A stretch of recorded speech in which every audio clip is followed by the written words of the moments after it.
hear me. Hi folks, my name is Paul Whitehead. We're here at the Historic Mechanics Institute Chess Club, and can you hear me? What? Can you hear me? You cannot go up Yeah. there. Okay. Folks, we're here at the Historic Mechanics Institute Chess Club, and you're watching a slideshow of, there's Bill Addison, some famous people here at the club, Stamer, Bagby, Peter Gray, unknown person giving a simul. There is... Conrad Holt and Nagy. Right, and me and my brother a long time ago. Wow. Alex Yermolinsky, Grandmaster. You forgot to change this. Okay, I know, but can you hear me? Oh, you can't hear. Okay, all right. Then let's. I can hear it now. Oh, you can hear it now. Yeah. Okay, can you hear me say Vasily Smyslov at the and Where's Pan Patrick Pacific there, right? Grand? You can hear this, John? Mm-hmm. Just a delay. Oh, this is delay. Okay. Okay, so I guess we've watched a little bit of the slideshow, and welcome to the. Yep. Now we're going to go live. Okay, so transition, and here we are, folks. It's the Tuesday night marathon. Let's see, and I'm trying to. Yep, there we are. Folks, it's a Tuesday night marathon. I'm FIDE Master Paul Whitehead, and we're still transitioning here over to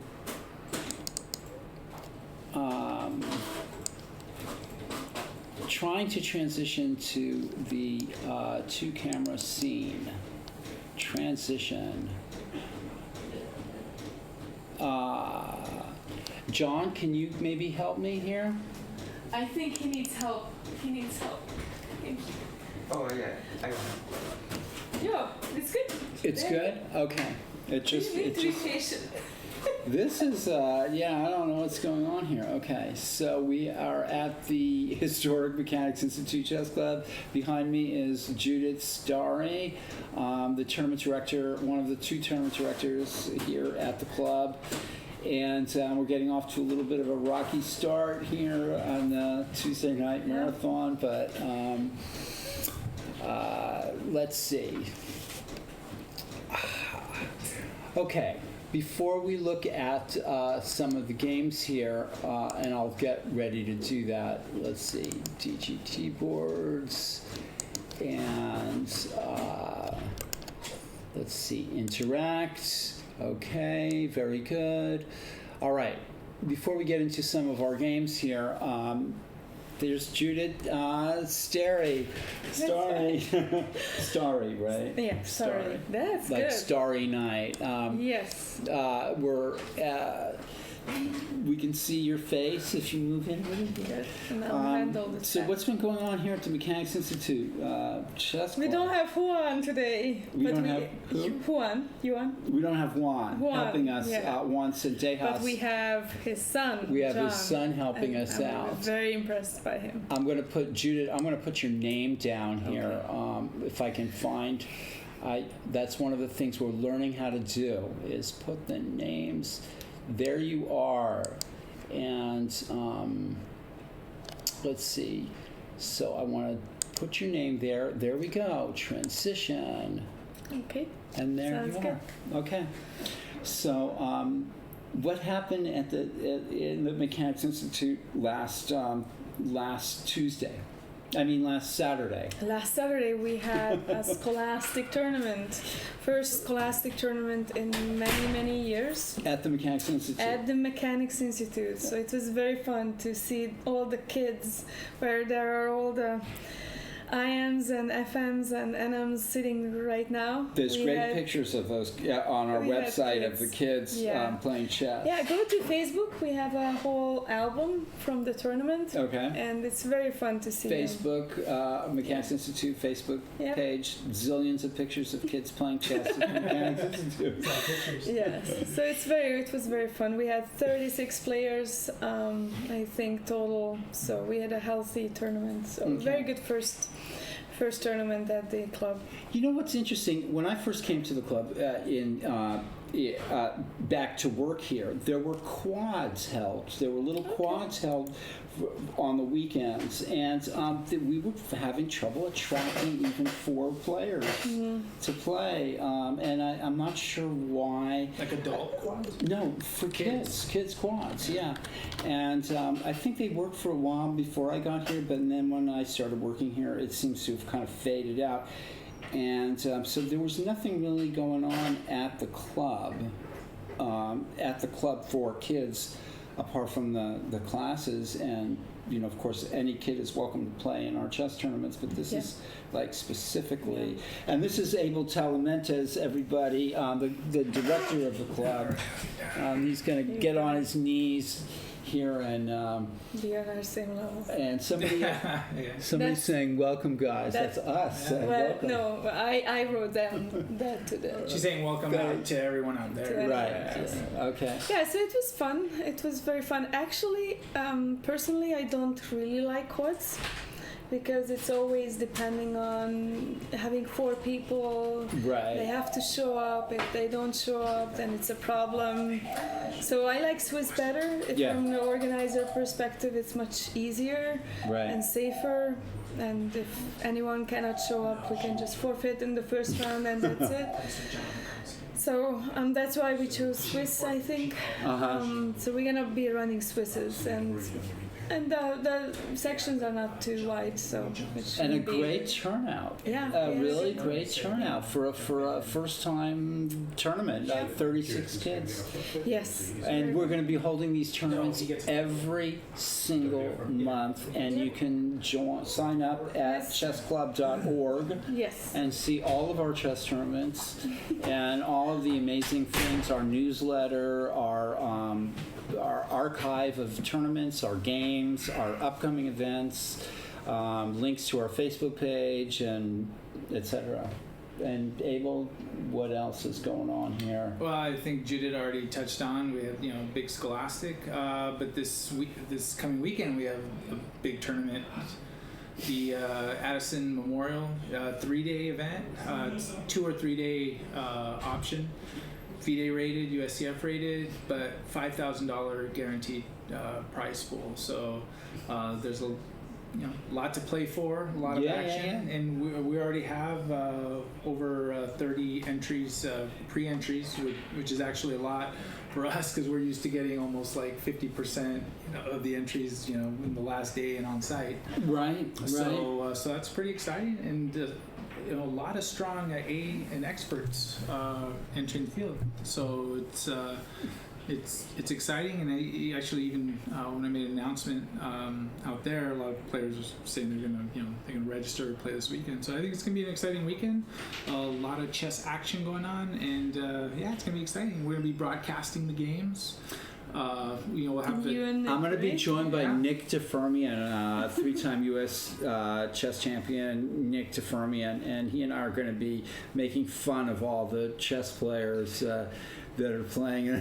but you're going to spare everyone until round 3. Yeah, we'll start in round 3. That's right. I think that's Saturday afternoon, right? At 3 o'clock. p.m. Yes. And then we'll be starting again on Sunday morning. At for the 10. 2 rounds. And then 3. Wow. Yeah, 10 and 3. Yeah. So, Nice. and we'll be, talking about other stuff too, like, whatever we're going to be talking Yeah, about. whatever comes Figure to it out. mind, you just shoot off the hip, and a lot of cool stuff happens. So, Right. so We'll pull our water pistols. And So yeah, so it's going to be an exciting weekend, I think, and yeah, we'll see how it turns out. I mean, this is kind of one of the biggest money events here at Mechanics. Okay. But not only that, I think there's going to be a lot of like tough competition. People, Is Carlson playing? Carlson has not confirmed He's yet. not. He's chickening out again. Guys, come on. I mean, I think he would be a favorite this time, this weekend. He'd have to deal with Chiron. Yeah, and actually, speaking of which, challengers to Carlson playing in this tournament. So today we had Ladia Jurassic. He registered, I am, and then we have Chiron Griffith, who's one of the favorites here for the TNM. So we're getting some strong players. Yeah, and Elliot confirmed. Yeah, Elliot Winslow. Vincent McCambridge. Vince McCain, International Master Vince McCambridge. Board Wow. member. And then just a lot of strong kids, a lot of expert-rated kids. And people could come out of the woodwork. We don't know for sure. And they do. And they do traditionally. come out of the So, woodwork. as we know, if some of the mechanics kind of draws the on-site, show up, pay your money at the door. Yeah. Right. So Right. so it'll be exciting. It'll be interesting. And then 3-day section. First round will be Friday night. And every game, Friday, Saturday, Sunday is going to be here in the club. In the club. So yeah, exciting stuff. Yeah, this is a great place to play chess and to learn how to play chess. And Abel, you asked me a long time ago, I think the first question you ever asked me was, what do you like best about the Mechanics Institute Chess Club? And I said, this is a great place to learn how to play chess and to be in an environment that's fun and nurturing for chess players to learn how to play chess. And actually, one of the cool things, and I think Judith's starting to see it, is we get people that come in just kind of like in awe and just fascinated with the chess club and just wanting information, like, what do we do? I mean, just even in this last week, I've had so many parents, asking, what kind of programs you have for kids. I have people calling on the phone asking about what kind of programs we have for kids. It's kind of nice to say now that, just last week we had a summer camp here, a half day for a full week.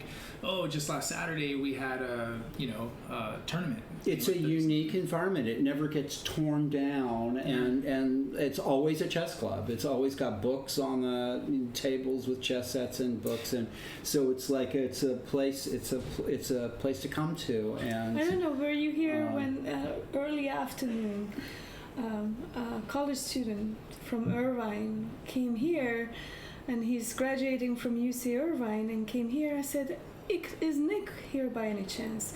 Apparently, a few years ago, or 5 years ago, Nick was coaching his high school. It was like, and I've seen that before, where somebody that was graduating college came back and said, "Hey, it was very.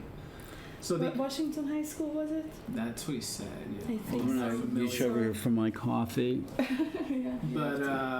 But yeah, so it was very interesting to see how people just come in back. And they come back look and for come Nick back. and look for chess players and. There's people looking for people that have died years ago. It's like but that's another story. Yeah. Then we had the Rapid last night. Oh, and that's another thing. 20 players. So we had. How many people played in the Rapid tournaments? 20. 20 people, and that's way a record, right, for the Rapid? Well, it was on par, but what was like last month, but was really interesting, we didn't have the regulars because they were coming back from Vegas. Okay. So we had a lot of new players, which is exciting to see. Next month, Abel will have a I think tough night alone. she won't be here. I won't be here, so. Hungry. Yeah. So we have the Rapid tournaments and the Scholastic tournaments now introduced into the club, tripling the amount of events offered here. Yes. So what an amazing thing for the club and for chess in the Bay Area. And it was kind of fun yesterday. I walked into the club and Carrie Lawless was here just playing chess. And he's a Carrie Lawless, famed chess historian, right? A legend like other people. Yeah, so it's you just never know what's going to pop up and who's going to pop in, and it's just nice to have a lot of chess action going and something for everyone, and kind of a diversity of offerings with the Scholastic and the Rapid and 3-day FIDE rated and the TNM in sections. It's just a lot of stuff. And in August, start the Blitz again with Jules Jellin. Right. So We have to talk to Jules. We have the new building hours here. We close at 8 o'clock, so it's a little different. we have to have some adjustments. We're gonna have to make some adjustments. And, Adjustments need to be made. So so they fun stuff, just nonstop. Keep up a relentless pace and just make chess fun for everyone. Yeah. I don't even know how we keep up. But. I don't know how we keep up. Well, I keep up. Coffee. Yeah, coffee. We can see the tournament hall over above us, and Yes. that's just part of it. There's also in the historic downtown building at 57 Post Street. There's also there's also parts of the club that you can't see where other people are playing. We have over 115 players tonight or something, aren't there? More actually, because we have 59 boards now. And we filled 59. all the empty boards too, or the forfeit boards. 128 I'm gonna chess. get going. I'll let you Okay, guys- 128 boards. 120, 18. 118 players. Right, yeah. My math, I failed math. No. Sorry, all Yeah, so it's a little teachers. short than 120. It's a lot. Yeah. Ooh, So incredible. we'll Now need to buy tables for We're going to need next to buy week. tables, okay.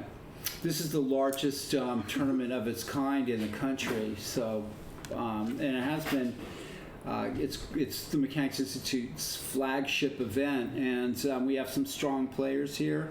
We're going to be looking at their games and talking to various local chess celebrities like Judith, who has been the Chess Organizer of the Year here in the United States.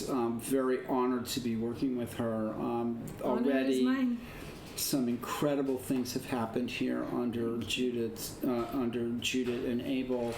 An amazing chess team. These we have the super chess organizing going on here in San Francisco. It's fun. We're going to take it to the stratosphere, to the new level. Good. It's That's a absolutely good, We gotta amazing. strategize the bathroom situation. Okay. Get close. Okay. People are asking. All right. Yeah. So I'm gonna. Shall I let you go, Judith? Soon we have the bathrooms are under construction, so we have to direct people to different floors and supervise because we have gender neutral. I Okay. asked if anyone has Yeah. questions. Okay. Yeah. Follow Chess has one board showing up. Follow Chess only has one board showing up. Yeah, we can't fix that now. Oh, that's something that. Shall we just? Shall I see if I some didn't know that. you could check on? I don't know. Maybe it's worth taking it off right now Yeah. if it only has one board.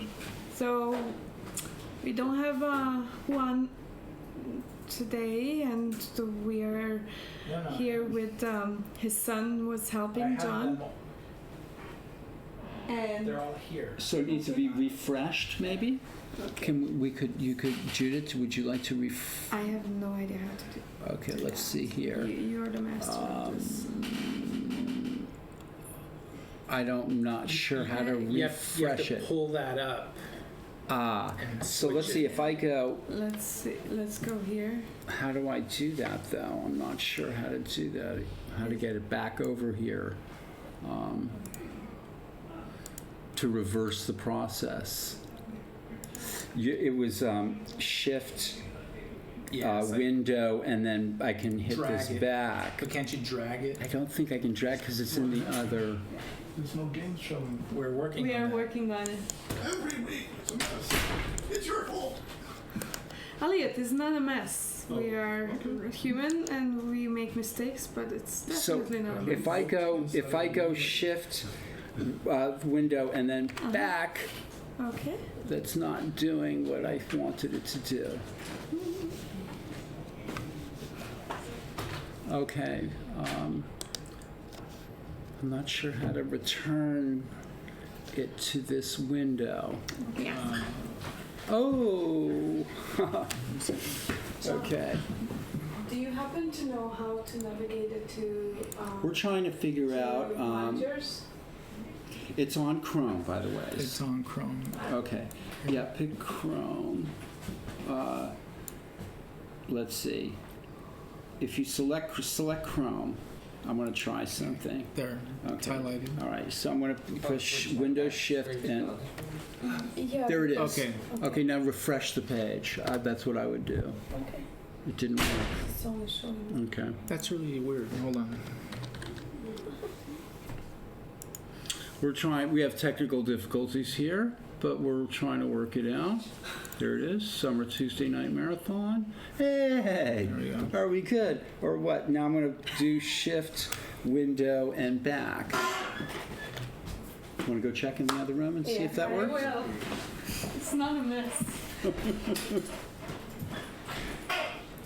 So, are we still on? We're still recording? We're here. Okay, So- this is. I'm here with. Let's get Judith's name off. This is like live. Yeah, this Yeah. is Yeah. live problem solving, folks. Actually, this is kind of a good thing to talk about. Okay, let's get your. I want to. Oh, you are. There you are. Boom. Okay, I'm here with Mechanics Institute chess room director Abel Telementis, and can you tell us what was just happening? So, kind of one of the, our chess students are scholastic players, right? We're always telling them, you got to learn from your mistakes, and every setback, you got to look at it as a learning opportunity, and we're getting to practice that very same thing. So, the person who's usually here taking care of all the technical stuff, Juan, he's in Vegas right now. So we've been kind of learning to piece it all together. He's taught us well. Yeah, and we've got great help from his son Johnson Deos.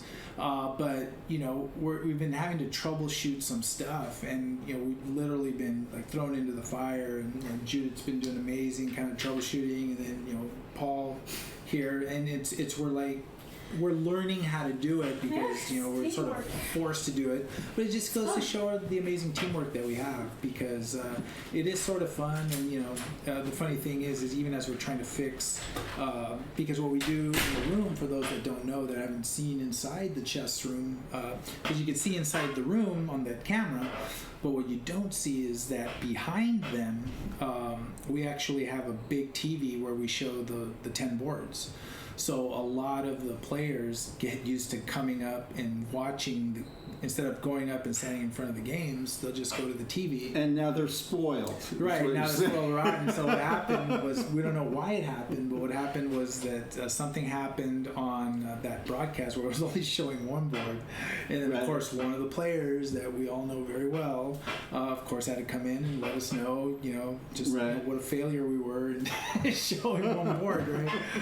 So, because on the broadcast here, we have we're using two screens, Right. and we have 3 windows open. We have to figure out how to find that one window. I can't even find my thumb. Yeah, so it's kind of funny, where. And the players, I think, they were watching the screen, are probably watching us try to troubleshoot this. But this is part of the fun of it, is that look, we never said we were perfect. All we said is that we're always gonna do right by the club and try to put on quality. But it doesn't mean that it comes without mistakes. So No, and this is actually not easy to do. This is not easy to do. In fact, I have gone to Chess Bomb, and I've looked up some really strong Swiss and other kind of events, and they're having trouble with their DGT boards. This is an emerging technology. Yeah. It's not even the premier events have trouble with broadcasting and with DGT technology, TGT boards and stuff like that. So we have nothing to be ashamed of. no, and it's not like the kind of the problems that we have. It's not like we could just call tech support and get the problem fixed. I mean, we're literally there's no one to call, and we're having to figure it out. So but that's part of the learning. But that's also part of where we ask people, hey, just Cut us some be slack. gives a little bit of a break. Right. Yeah. But no, I mean, I think everyone is cool to understand. I mean, even the ones that complain, it's more of like a joking complaint. I think everyone appreciates. Maybe not. we may not all agree on that, but We have, of course, we're a chess club, so we have our share of prima donnas and nutcases and all that kind of stuff. We're not going to tell you who they are, but we'll be looking at their chess games pretty soon. yeah. And as they sit in the chair, the crowd can probably figure it out for themselves anyway. Right. But not Abel or I or Judah. Yeah, No, present. yeah. Present. Company not included. accepted. Yeah. Yeah. So no, that's. Is Juan going to be back this weekend to help us out with the broadcasting? He is. That's This good. last I was told. Okay. But he'll be back Okay. and ready to run for Saturday and Sunday, and then Okay. you guys do the broadcasting, and then do the tournament directing. But not Judith because she's kind of abandoning us this weekend. Abandoning ship. Yeah, she's jumping off the boat. She's going to be running a huge event in St. Louis. Oh wow, that's right. That's right. The We want to talk about that. That's the Girls Invitational. Yeah, I can certainly talk about it. And I'm gonna let her talk about it because it's a, it's a big event. And it's kind of an honor that we have one of our own going down there and right. I just representing mechanics. Judith, thank you, Abel. Judith's going to sit here with me again. I want to put her name up here. It's so much fun learning how to do this. You're getting really good at Boom, it. transition, and there she is. I'm here with Judith Starry again, and going to tell us about this tournament in St. Louis. Yeah, so we have actually Rui there on one of the boards playing white, and she's gonna be there too. Its official name is the 16th annual Susan Polgar Foundation Girls Invitational, and it's actually the very first all-girls national tournament in the U.S. Is there an age limit? Yes, there is. You have to be 19 younger than 19, Okay. so under 19. You cannot be 19 by, Right. I think, January 1st. So every state can nominate one representative. That's right. So we're gonna have around 50, or we should have around 50 girls from each, one from each state. That's really cool. That's very old style, where you Yeah. have like one from each state. Yeah. And, it's, And then Yeah. we have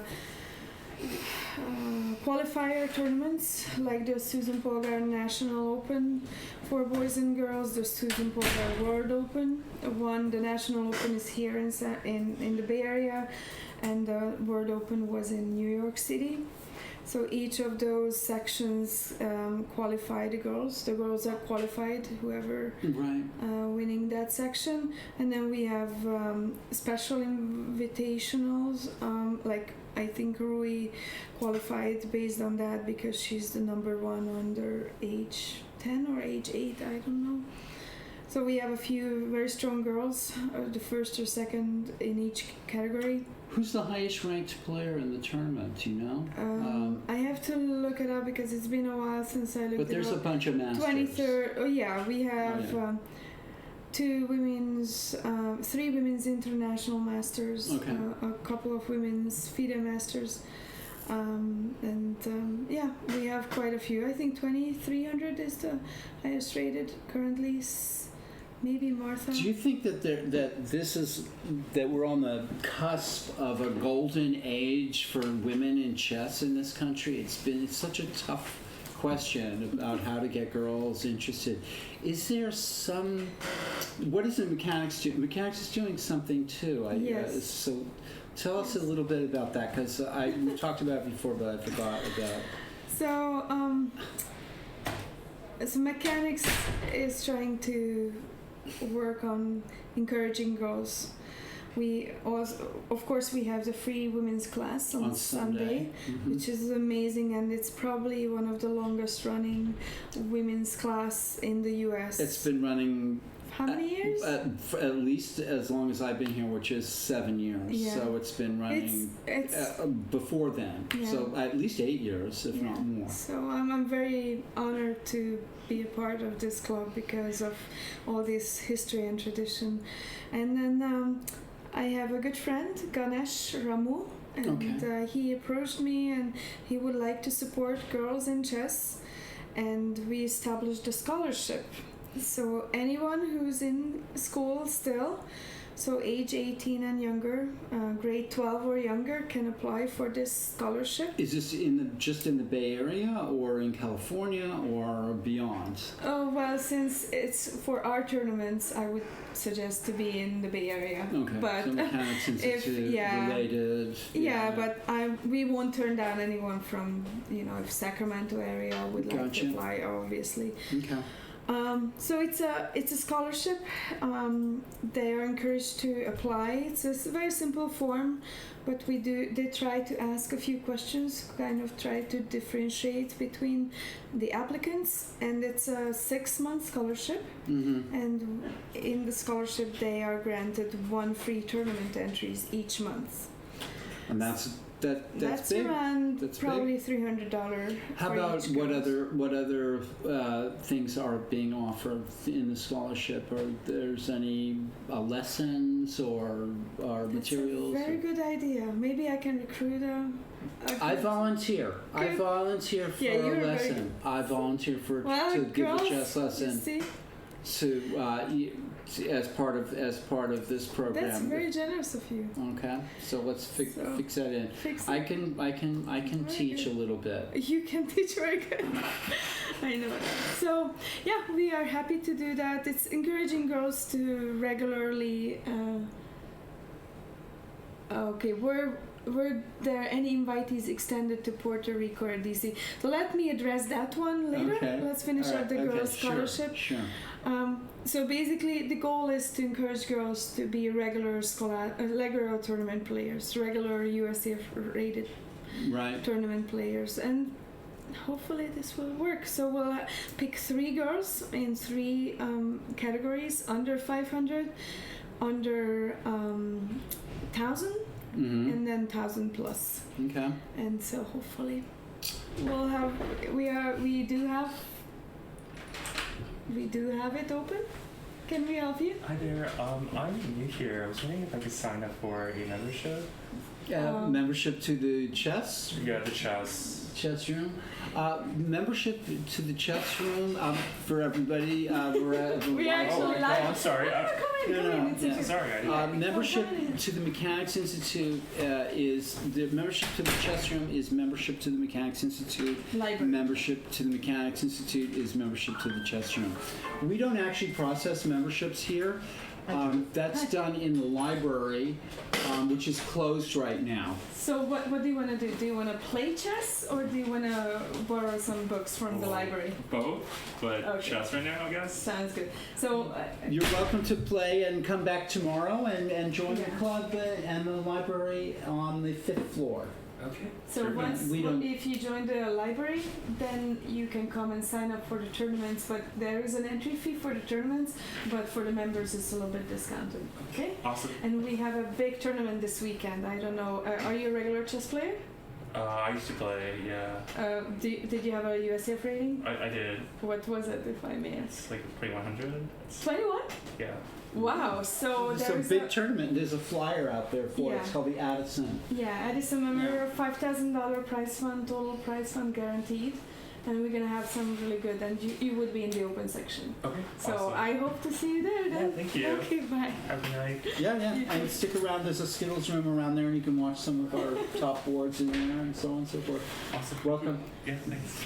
So, I mean, you are seeing live Oh, how very good. people can walk into the Yeah. club and just ask about what's going on.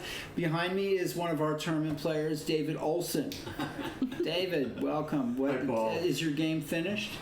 Yeah, I had a winning game, but then a big embarrassment. I had my queen pinned to my king, so I was way ahead. The horrors of the trials and tribulations of a club player.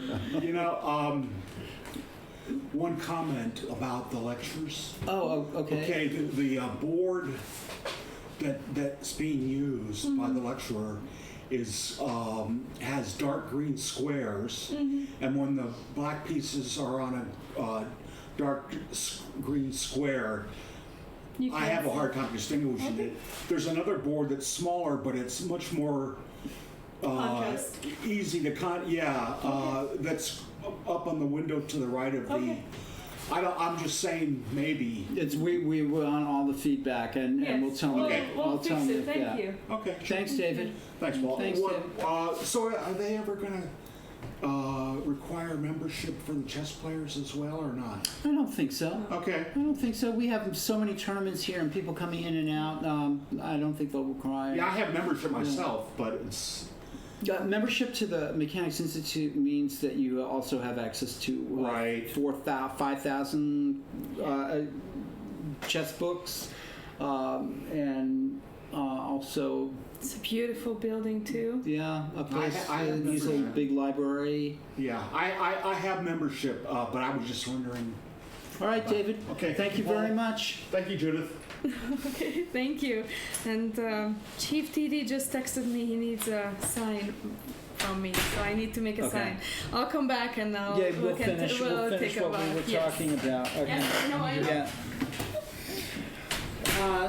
Yeah. Okay, so I'm going to actually get to some of these chess games here. I'm going to take Judith's name off of Thank here you. because she's no longer sitting with me. She's in the background, and we're going to start looking at some of these Tuesday night marathon games here. Let's see if how that goes. So. The board numbers are actually a little bit out of whack, but the games are true, and we have Names are correct. the games are correct. Names are correct. Their names are correct, but okay. So the board numbers are off by one or something. We have FIDE Master Andy Lee playing Women's FIDE Master Natalia Sotokova. And a King's Gambit and Queen H4 check. So Queen H4 check is not the usual move.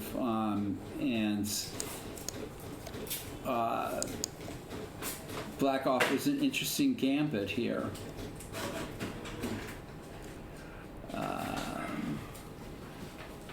I guess it's if E takes D6, Queen E4 check, Queen E2, Queens come off, Black takes on D6, we have an equal game. Okay, so White plays this, and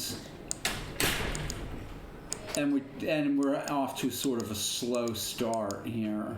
And we were off to a fast start, and now we're back off to and this. Okay, so back here, it looks to me like, it's turning into one of those kind of slow pezzes. Black is playing an active game and has equal, White's not searching for much here. This is very aggressive move.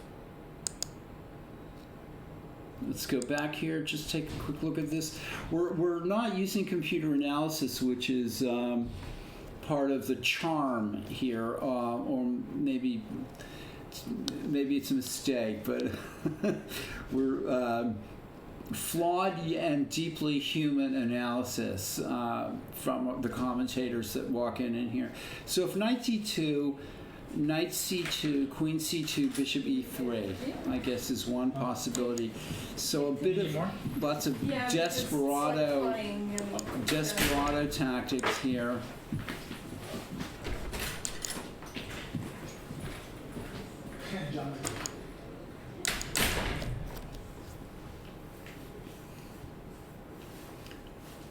So a little bit of a quandary for White here. If the bishop moves, pawn takes pawn, and White finds himself down 2 pawns.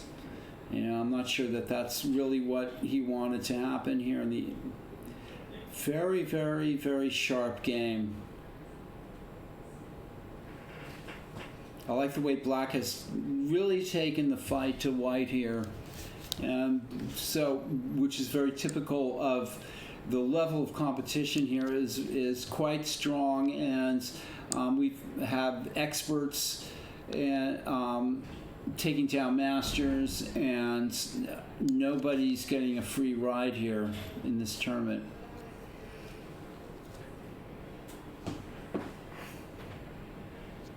Okay, unclear. Let's go to the actual board one in this tournament, which is the only perfect score: Alexander Ivanov versus Kyron Griffith, and let's see how that game is going here.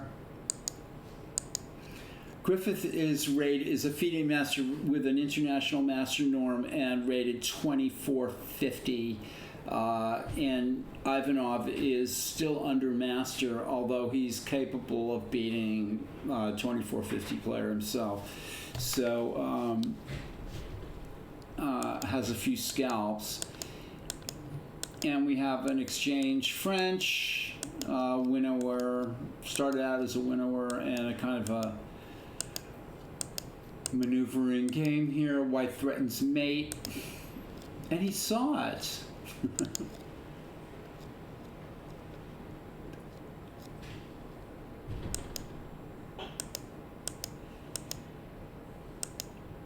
Very aggressive play by white here. Ivanov is a player not afraid to back down from a fight. This is still unclear. I like white only because he's attacking and because the F-file's open and there's the beautiful F5 square for a white knight or something like that. So I would not, these are not the kind of positions I like for black, this is,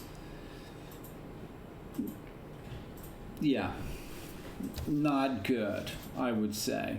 Black's position might be more resilient than I think it is, but I would much prefer to have white on a superficial view of it here. Right now, here we have Russell Wong, master versus Kalen Melville, experts, and let's see how this game is going. On advanced French with F4, that's usually not considered good. In fact, this is probably already good for black. And black is following a well-known Paul Morphy game, believe it or not. Knight F5, I'm not sure. Bishop D7, I think, was played by Paul Morphy. This is a very old game, I think, against Paulson. I was looking at not long ago. Knight F5, Bishop F5. Okay, so we have one of these kind of typical structures. Should be fine for black, although sometimes, both players can get into difficulty here if they choose the wrong sort of idea. And black is playing very aggressively. Looks like this is the right thing to do. Yeah, H3 might have just been a bad move, sort of asking for contact exactly where black wants contact. So that was not maybe, I'm not sure about this move H3. I think white might have done better just to have left his pawns at G2 and H2. You don't want to encourage contact where your opponent is trying to make it. So not, and white seems to be opening up the game in the position that black wants. Okay, so but it's still, of course, very unclear. All right, here we have Michael Walder playing Elliot Winslow. Elliot Winslow is the only international master, I think, playing in the tournament, and he has played many times against Walder, who's also a national master, or has been in the past. And so here we go, Winslow Walder. These guys have probably played 50 times against each other. And we have a pretty standard King's Indian sort of thing here. I tend to... That's an odd move, A4. White gives up on the B4, on any kind of idea of playing B4 himself. He wants to use B5 maybe for the knight, or, you know, it's a bit of an odd structure that we've gotten into.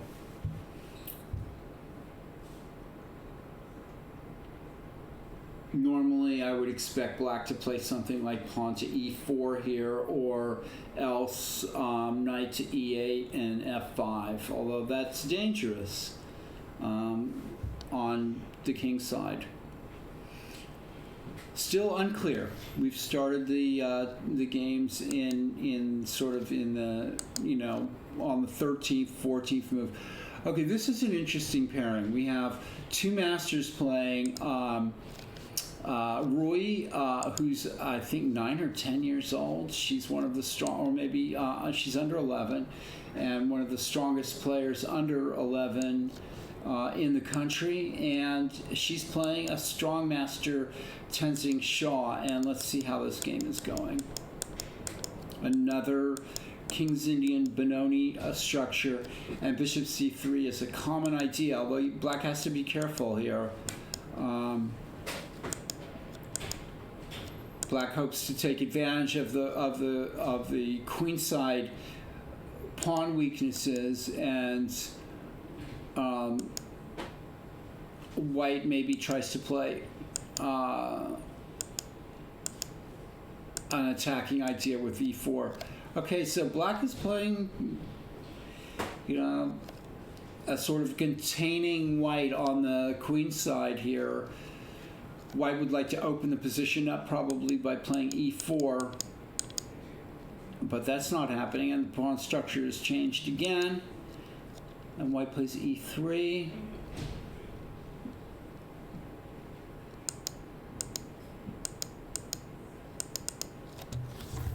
Very, very interesting game. I like this game. Very, very complex. Black is probably planning rook d g8 and then opening some pawn files on the h file. I mean, from a static point of view, black is doing well, I think. But, I mean, there's all kinds of problems here for both sides. Not sure that white maybe shouldn't have played another strategy with, instead of bishop g5 in this position. You know, maybe F3 and E4 is a possibility here. Just throwing quick ideas out for the folks back home. Okay, and David Askin, a very strong expert, playing women's FIDE master Mugi Mungchulan Segmed. And let's see what's going on here. And this is an opening I know very little about. Slav.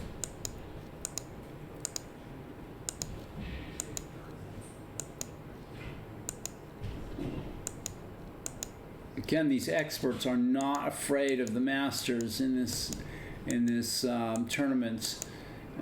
Been extremely aggressive play. This has got to be good for black, folks. I mean, white has the two bishops, but structurally, white's king is open, and rook h8 and queen h4, and the weak pawns on the queen's side, and da-da-da-da-da. I'm not sure, but I like black here.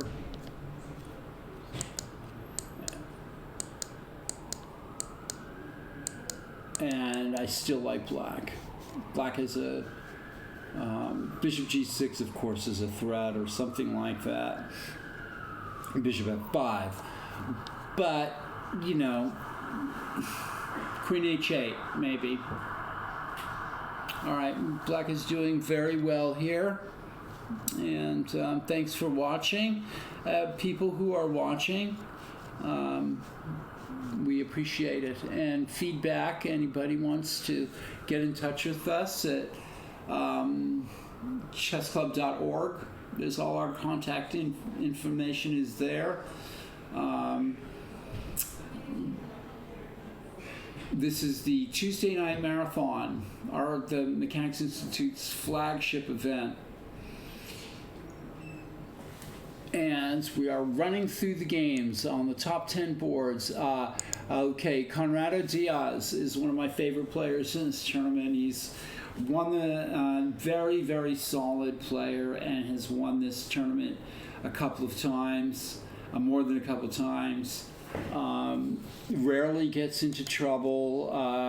Very hard man to beat. A good, strong, natural player, and he is playing Isaiah Kim, who's having a really good tournament. I'm not sure how he did last round. Kim drew with Sodakova, and in round 2 beat FIDE Master Ezra Chambers, and in round 1 didn't play on the top 10 boards. He's having a very he did. He beat another expert, so he's having a very good tournament. Now he's playing Conrado Diaz, and Conrado is a strong player. And again, we're getting one of these Slavs. I'm sorry, I don't know this opening very well. I'm in a little bit of maneuvering going on. And White has a space advantage here. And this is a committal move. Thank you very much, Craig. Thank you, Craig. Okay, talk to you later. Talk to you soon. That was one of our players, Craig Yamamoto. And so White has a nice space advantage and plays this move that, taking advantage of the fact that, well, I was going to say that Black can't play knight d5, but Black does play knight d5. And now there's some crazy tactics. Okay, so I see. Or do I see? I mean, the bishop.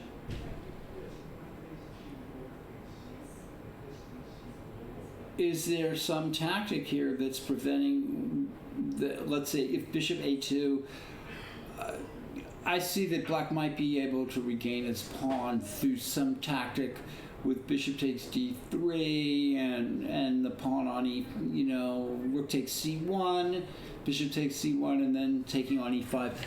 But White forces things here by playing bishop c4. Now Black has no obvious way of regaining the pawn. And if bishop takes d3, then bishop takes d3, I think. I don't see how Black is going to regain his pawn. So Black sacrifices the exchange. And this doesn't look like it should work, folks. I mean, Black's already given up a pawn. Very, very, very speculative, I would say. I mean, White can simply play b3 if knight b6 and the rook goes back, and then knight d5. I mean, Black has this nice square, but he's given up a pawn and the exchange. Ooh. Okay. Conrado is going to pull a rabbit out of the hat, maybe. Or maybe not. Okay, let's see.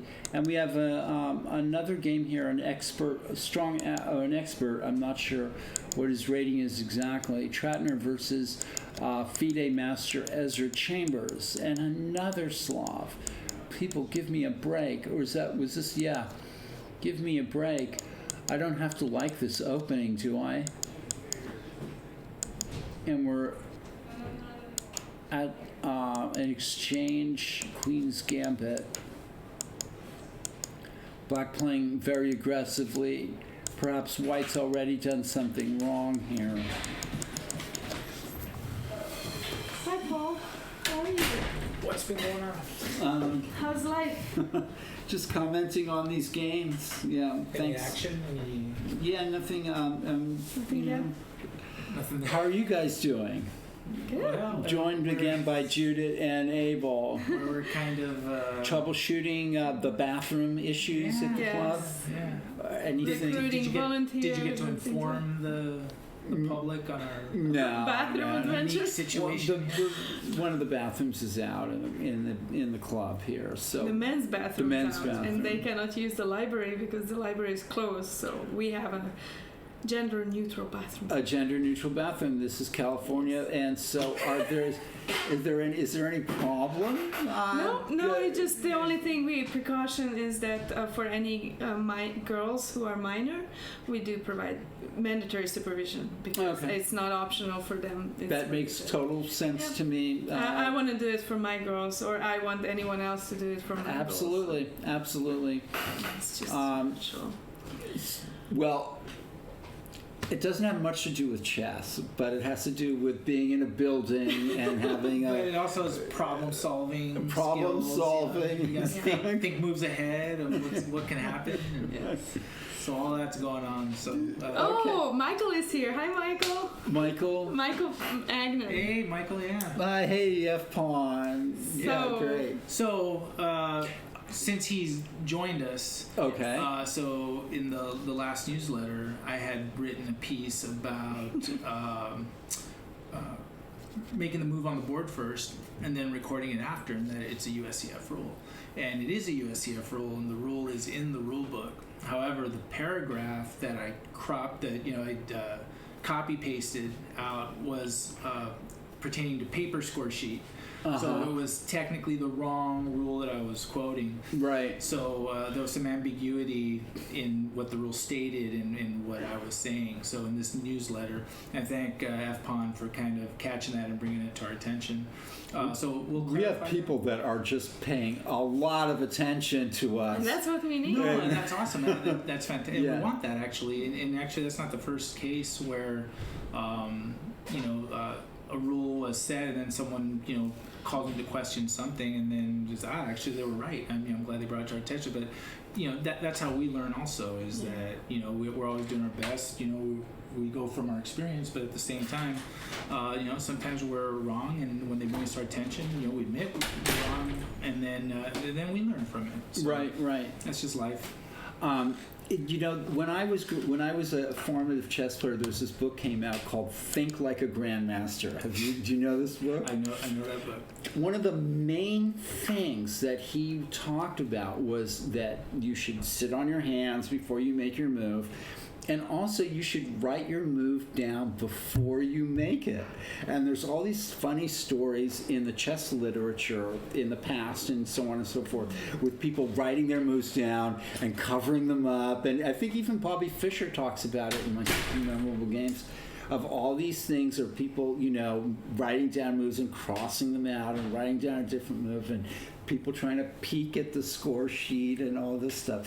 And now all that's been thrown out the window And there's with this new with the generation. new generation of It's rules electronic and score stuff. sheets. That was the main reason I think they made this main rule, and only the paper score sheet variation allows you to put it down first.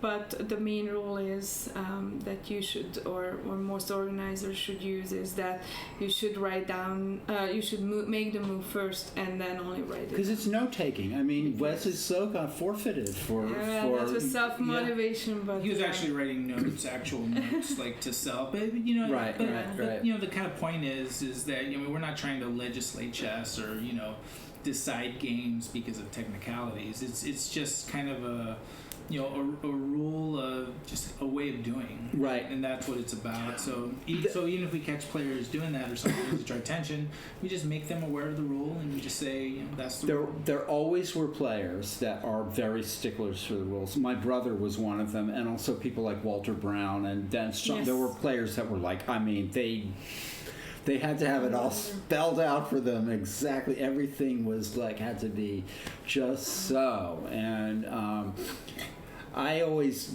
was like whatever. But you've got to play by the rules. I mean, we got to play Because by the rules. if you have a score sheet, maybe if you write down the move, that's a good option for you to rethink and everything. But if you make it the move in the electronic score sheet, device notation device, you actually see the position, Right. And that's an advantage. And even here, corrected, there was one, and it wasn't intentional because it was right on the board, but I was walking through the tournament hall, and I noticed that the position on the electronic noter was different from what was on the board because they had made the move on the noter and then were contemplating, and then they made it. It was a kid. I really don't think it was done with intention, but I intervened and said, just make sure that doesn't match that. Make sure you make the move first. Right. So, and it's all learning, right? It's all just making sure that people are aware of the rules, and we announced it about the electronic because they're becoming so popular now. I mean, adults are using it's just easier, right? Because it saves the game. It's almost like a database. Yeah. So Thank you very much. And did you? What was the result? I was here earlier with Oh, Judith, okay. and she was talking about, and then we got interrupted we should about finish the Susan. Susan Yeah. Pogar Yeah. tournament, and Thank you, so Claude. tell us about that. Sorry for the mistake. Yeah, so so it will be, we'll have over 80 players. Okay. So that's from most of the states, and then a few of the high rated girls from each age category. And to answer Roberta's question is yes, we do have a representative from the Americas, the countries. Quite a few girls from Mexico and Puerto Rico, Oh, wow, I Haiti. didn't know that. So it's kind of in So America. It's a continental continental championship. Wow, and you're the chief tournament director. I'm the chief tournament director, and not only that, I'm the chairwoman, which means that I had to work and reach out to the state affiliate to nominate the representative, which is a lot of fun, a lot of work, but a lot of fun. And I'm very honored and thankful for Susan for trusting me with this job. Because It's going to be, it's going to be very interesting Yeah. tournaments, So and we're proud we- to have you there. Thank you, and I'll be checking in. So we have training and blitz and buckhouse Saturday evening and Sunday, and opening ceremony Monday at 2 p.m. I think, or 3, and then first round Monday afternoon, and then 2 rounds on Tuesday, Wednesday, and then 1 round on Thursday morning, and then that's when. How many rounds 6. total? 6 rounds. 6 rounds. And And there's it's- lots of prizes. Lots of prizes, over probably a good $300,000. Sorry about that. Wow. So multiple scholarship to Webster, as well as prize fund, as well as all other kinds of prizes. So it's a big deal, and if girls win this, they have a full ride to Webster. A Which girl is, will win it yes. because there's no boys invited. Yes. And so, I mean, Susan's college team is one of the best in the countries. They Right. have won, how many times did they win the Pan Ams? I don't know. 7, 8 times? Mm-hmm. I think a lot, right? So Yeah, I know I'm they're not sure. Yeah. they're competing with Texas in Okay. that sense in the first place, but very, very on top. Right. Okay. So they, Wow. And okay, so congratulations. Hi, Richard, back there. Did you win Yeah. your game? Well, you know what? As it turned out, we played it through, and I did have a win, but I suggested a draw, so I took it. Okay. It was kind of an up and down game. would you like to take a seat Oh, and join the No. ball? sure. Should I give you this? Because it is a rated game, right? Yeah. Yes, and I need the yellow sheet, so you can keep Okay. the white one. I think I may have screwed up a move here. Are you Should I play finished through it? with? Well, you can come back and. Yes, I'm finished. I think Should I I'm not play? a good chess player. I haven't. Paul will know exactly what you're talking about. You did? Oh, no. Yes. Oh, okay. Yes, I am. We'll see you on Friday then. This is a tournament director. Yeah. Yeah. So, But Paul will be able to help you with the. should I fix the move or not? I think Oh, I see. I think Elliot and Nick will be able to figure it out. I think so. Yeah, I think so. So you missed one move from black. They probably won't be able to Yeah, figure I it think out. Won't. I'll play through it now and I'll figure it It's out. Okay. like this one. Okay. Yeah, it's fine. As long as we have the result, that's yeah, the important yeah, thing. I think it's fine. All right, thanks, Richard. How do I use the bathroom? Let me show you. Let me help you. Okay? Okay. Because it's a gender neutral bathroom now. Okay. Let me help you. Thank you, guys. I think we might need to refresh the follow. Follow. Can you check Chiron Griffith's game? For the position on there. Okay, well, let's just go right here. Karen Griffith versus Alexander Ivanov. Okay, that's correct. Wow, folks, But- we have a nice looking attack But here it needs to be refreshed. on that page. Yeah, here. Okay, I'm not sure I how had you it. do that. What did I do with it? Okay, let's see. There. No, it's that. It's on Chrome for sure. Okay, so let's let me do the shift. We want to bring it back to here, right? There you we go. We're doing all kinds of amazing technical things here that you can't see at home. See that? That's not the same. That's not the position. It's off by like. Do you want to try refreshing here? I don't know much about follow chess at all. Why they're having issues? It must be their issue, right? Yeah, Because that's correct. on the actual DGT boards, we're fine. So follow chess is having some issue of keeping up. That's what it looks like. Yeah, in that game too, like in particular. So that's Is that interesting. just that game or some other games? Yeah, let me go check to see if it's affecting some other games. That's the one that stood out, obviously. 'Cause Okay. The attack is kind of. Right. It's crashing in. Let me take a look. Okay. Well, we're gonna look. Let's go look at this game. This beautiful game here. Let me take Judith's name off of here because she's not here, and we're gonna go look at this. Kyron Griffith looks like he's delivering checkmate or close to it in this game versus Ivanov. I was saying that this looked very bad. Maybe in this position, Black could play G6. It's kind of scary, but I mean, to just destroy your pawn formation like this. And look at this knight f5 move. Wow. Check. Okay, yeah, crashing into f7. And this is extremely slow. Is rook f2 really the move? It's actually not on the screen. I can't believe, did he really play rook f2 here? Amazing. Because it looks to me like incredible move. That doesn't look right, rook f2. Let me take a look. Where's Isaiah's game? f6. Yeah. There's something this is lagging. wrong with rook f2 here, folks. That would not be played. It's not right. Out there. Well, not only that, it's not out there. This is not Okay. correct. So, yeah, because the king can't move into check. So something is wrong on Kyron Griffith's game. Kings cannot move into check, folks. Really? There's something odd in this game for sure. So we're going to just skip that game, and we're going to go to Andy Lee's game with Sotokova. This was, Lord knows what was going on in this game. Okay, b5, we were here, and we saw this, and then, okay, so yeah, he had to get the bishop out of take. And Black is temporarily up 2 pawns. White is exerting some pressure here, though. And that seems to hang h3. I guess Black has queen takes c6.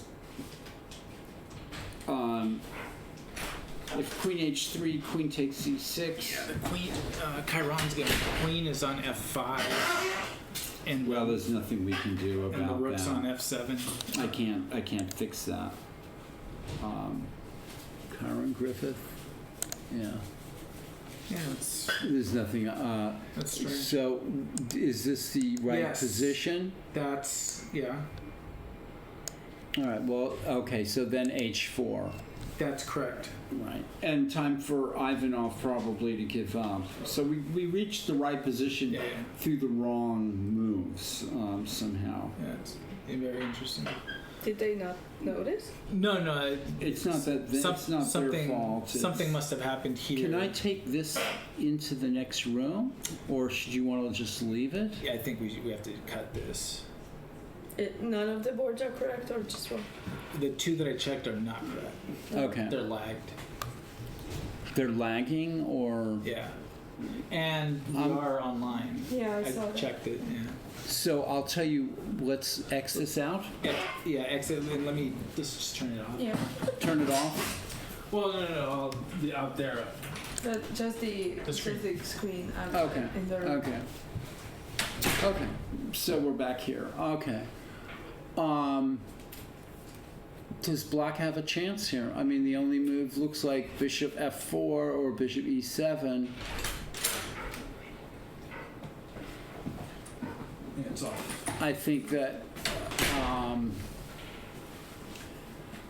I think black is lost here. Oh, white's given up two That was pieces. a powerful. That was an attack of the ages. Is it over? No, still going. Yeah, because black looks like he might have some resources possibly here by playing bishop f4, bishop e7. I'm not sure. We don't have a computer to help us and work this out to the very end. I think Ivanov looks like he's in trouble. There's no doubt about it. So I don't think we need to. It's too about follow chess, but maybe there's. Well, I'm curious. Chess 24, like how they see it. Yeah, it's funny. Well, at least we have the right thing going on the DGT boards. That's good. Can we peek into John's game, John McComsky? Yeah, let's So do that. John McComsky is from Sacramento, and he's visiting us, and I threw him in the water Okay. and, And say, he's- "You're online." Okay, and he's what's his rating? Is he a master? He's around, I think, 1900, 1800. 1800, 1900. All right. Well, let's look at his whole game here. And Judah, I'm going to put your name up here again. 'Cause, So John is a national TD, a national, okay. and he's a really, really good teacher. I learned probably the most from him regarding tournament directing. Is and that yeah? rules. No, he's a great guy. He's amazing. So There's a lot of great tournament directors here in this building right now, but also in the Bay Area. Yeah. There I mean, we have a rich tradition of tournament directors. we don't have to go too far to get NTDs under. Yeah. under We have roof. Kepke, Richard Kepke, right? Richard Kapke is an associate national TD, Okay. so he's one step away from NTD, but I think he would have all the credentials, so I think Okay. he's working on getting that final. And then we have John, and we have Tom Langland. John. John McComsky. Okay. who's What about playing- John Donaldson? Is he? He might. John Donaldson. He's is he a able to national? direct FIDE tournaments. Yeah, right? because once you're a senior TD, you can be a national arbiter or Okay. a FIDE arbiter He's an and an international. international arbiter that you need to be able to do the norm tournaments. So he's another So- one. Mhm. Yes. And I'm trying to think of. And then Brian Doyle, he's playing. Brian He's Doyle a is- senior TD and he's also a FIDE arbiter. So he's good. And It's amazing. both Yeah. Abel and I are going up for FIDE arbiter Like title 2 weeks. in 2 weeks. So we are Wow. waiting for that. What do you have to do that? We'll get the title. We're just waiting for the. We Right. had to go The through Congress. a seminar. We had to we did an online seminar, Okay. and then you have to have 3 different tournament credits, tournament norms, Right. basically, Okay. just like grandmasters. And so is that, so you're doing that? Yeah, so we have to have different tournaments, 6, 7, or 7+ rounds, different types. So, yeah. Is the tournament that you're directing, is that going to be count towards that, or? So I already had to complete all the tournaments, and Okay. whenever it's done, it's just like really title norms, Right. title application. Like you have to do the package, complete the seminar, pass the seminar tests, do the tournaments, and then once everything is done, you basically apply for it. And then the FIDE Congress end of June will approve or disapprove. Right. Yes. We'll see. I have a feeling they're going to approve. Yeah. We'll see. Hopefully they don't Hopefully. judge on character. Well, then you guys are going to go again. No, they are far away. Let's from see how us. John's doing. I mean, so yeah. far this is, sort of a typical Lopez. I keep using that word. But Black is playing an aggressive game, and oh, John is in trouble. Oh, that's a nice move. Oh. So if rookie 2, yeah, Oh. No. that's an. Oh, see, there's something wrong with the DGT boards. Because look, he would have played rook FA check. So something is wrong here. Why? Yeah, What do you think? I'm not sure exactly why. Although it looks like it ended up in the right position. It ended up in the right position, but the way of getting there was wrong. Yeah, like he wouldn't Yeah. move this, right? E1, rook E1. Well, he had to defend the knight, and in fact, Black is better here, Yeah. and could have just played knight takes pawn and won a pawn. It's kind of let White off the hook, and now White's fine. So there were some problems with the DGT technology here. Yeah. But we're back into normal thing, and nobody has an advantage here. White's doing fine, but Black is maybe White's a little better. So you think it was a DGT error? Yeah. Well, look. Well, let's come back here. So. Yeah, he took the. So here, the next two move. This move makes sense. Either Black has a rook hanging. So he has to take the queen, or else take the white rook. Or he could move the rook back here. He decides to take the queen. That makes sense. But then White the has queen, to right? take the queen there, Yeah. and then Black takes back, and White could play knight e2. That's what should happen, and Yeah. that's what I think did happen. Instead, we have some unnecessary moves here that are thrown in. By mistake, including that rook c8 move, that there's no reason why that should be played. But we get back to where we should have been I see. somehow, and I'm not really sure how that It's happened. amazing you see this. I'm No, I'm sorry, not I'm sure. very- No, but those were Yeah. ridiculous moves. Those were I see. absolutely ridiculous.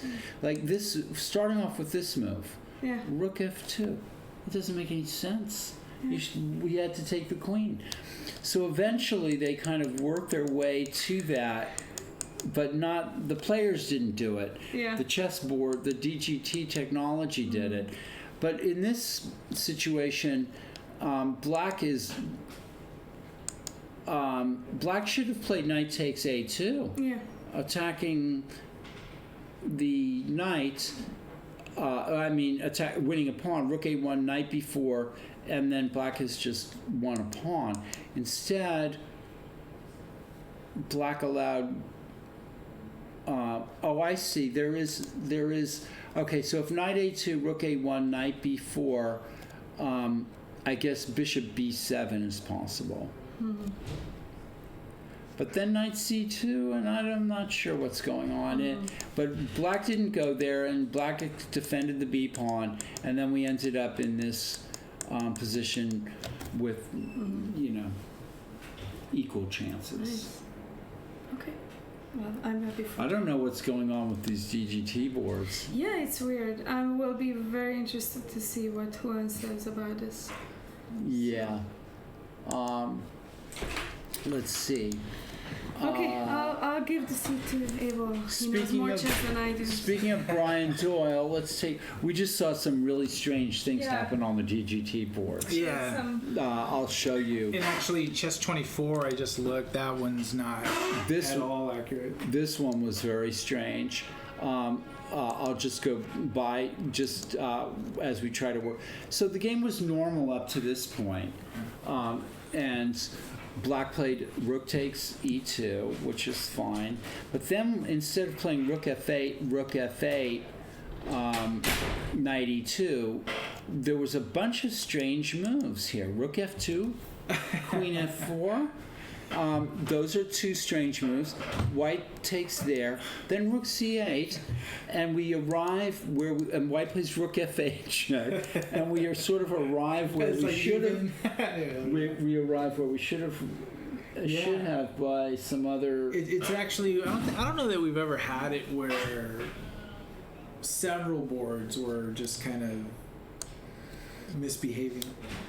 So yeah, this is just one of those weeks. We'll try to figure out what happened, but yeah, I mean, we had to even go so far. We turned the TV, the monitor off, just because we didn't want to, kind of confuse the players or. But yeah, something's really strange is going on over there. So Something's going strange in our chess tournament. and the thing is like even. Hi, Albert. Hey there. Paul, How's it going?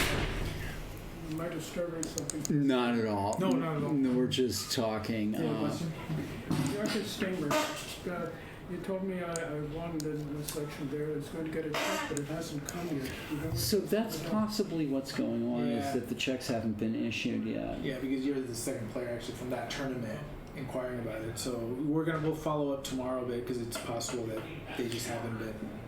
Cut. We're actually planning to go to Acapulco with your check, Albert. So We'll follow up tomorrow because Just want to check. Maybe I didn't win after all. Or No, you did. No, you definitely Yeah, won. You definitely won. and so we'll find it. We're gonna find out about that tomorrow. Because it happened a second player from that same tournament. Yes, So, thank you, gentlemen. Thanks, all right, Albert. Mr. Starr, see you. But yeah, what makes it difficult is that you don't even know if you're analyzing the right thing. Right? Well, that I knew was wrong. I mean, Well, but yeah. here. So this is Brian Doyle's game. Let's run through this and see if there's something funny about it. So far, so good. Nothing much going. And this is an interesting King H8, Knight G8 to play F5. I like it, and very aggressive kind of King's Indian attack, King's Indian style. Wow.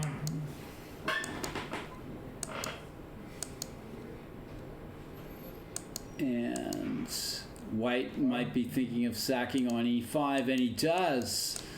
Nobody is scared of the Masters in these tournaments. And this is very aggressive play by White, who's getting a whole bunch of pawns. And those bishops look pretty. Yeah, and the bishops are raking the board. Right now he's got 3 pawns. He guards against bishop takes h3 by playing queen e3. Bishop h6 threatening too. And threatens bishop h6, which black dodges with this, but White's just playing a power game here.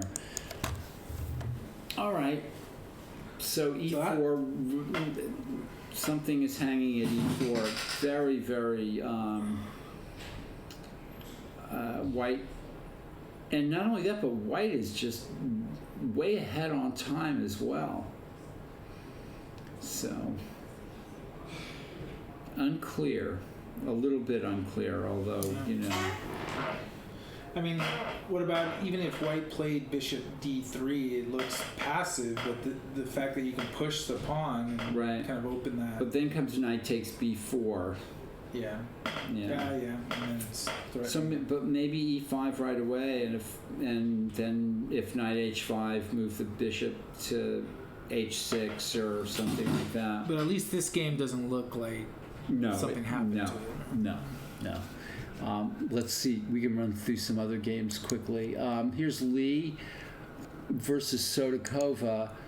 We'll go back to this position.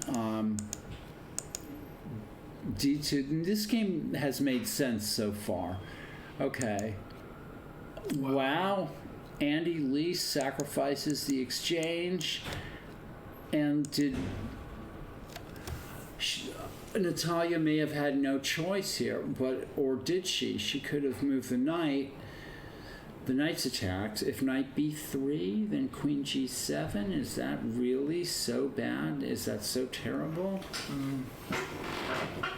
Knight b3, queen. Maybe we'll get Andy in here or Natalia to talk about this game. But even if you do queen g7, I mean, Rook f8. I mean, black is a little bit tied up. It might have been just too scary. I found some missing moves, and I can correct the yellow sheet if you want. I left off. I'm not sure that because that's an extra rated game. Yeah. It Well, might doesn't not matter. get into the. Well, it's not going to be Yeah. in it anyway. yeah. So just the result is good. Unless you tell us there was something so stupendous that it was, Immortal. yeah, We put our games, all of our, yeah, no, you're okay. almost all of our Tuesday night marathon games get put up on our website, and that's what we're talking about here. It's one of the perks of playing in the Tuesday night marathon. Yeah. So. I was trying to figure it out on my computer. I have Word Perfect 12. It's not. It says incorrect or unsupported or something. Word perfect. Yeah, that's what it. When you enter your rounds, 1, 2, 3. I tried to look up one of them. And Oh, on the PGN? Don't you need a PGN player? Yeah, do you have like, I opened up Just Base. And it, oh, wait a minute. you have to open Now I up figured first. it out. I did do it. I did get it. Yeah. Okay. Well, Okay. there's technical difficulties. As a result for Absolutely, absolutely. But you turn to the yellow as long as the result is perfect, and then I'll see you on Friday. Yeah. Yeah. For 1:30. This is the theme of the evening: is technical difficulties. Yeah. Technical difficulties. How long does that go? 2 It'll hours? probably be hour and a half. Yeah. No more than 2. 9. Yeah. Yeah, we got a staff meeting. Oh, that's right. What time? 1. And am I here? I'll try to make it. I'll try to make Perfect. it. Yeah, it's mostly for the coaches in schools. I but still it- want to be a no, part of. we I want to be a want- part of that. We want all the staff that they can make it to, Okay. because we'll also go over kind of, we're just our I own should be goals able. and I should be able to come. our own Friday. goals and philosophy and Okay. purpose and the meaning of life and just all that stuff. We're gonna cover it all. And who we're going to extort money from. Covering fun everything. stuff. Covering everything. Right. So yeah, knight b3 is a question we will have to ask Natalia at some point, or Andy. Maybe queen g7 is actually just winning, but I'm not sure. It's a time like these it goes not unnoticed by us, but for a lot of people, just what an important team member Juan is, right? Because He can answer all these questions. A lot of these questions. we do hire him to kind of make sure everything is good. He puts so much time and work into it, and for us it's smooth and everything looks great all the time, and we've got 10 boards, but it takes a lot of attention, a lot of work, a lot of love for what you're doing, just to keep everything looking smooth and easy, right? It's difficult. Yeah. And like I said, And we're appreciating it on a whole nother level.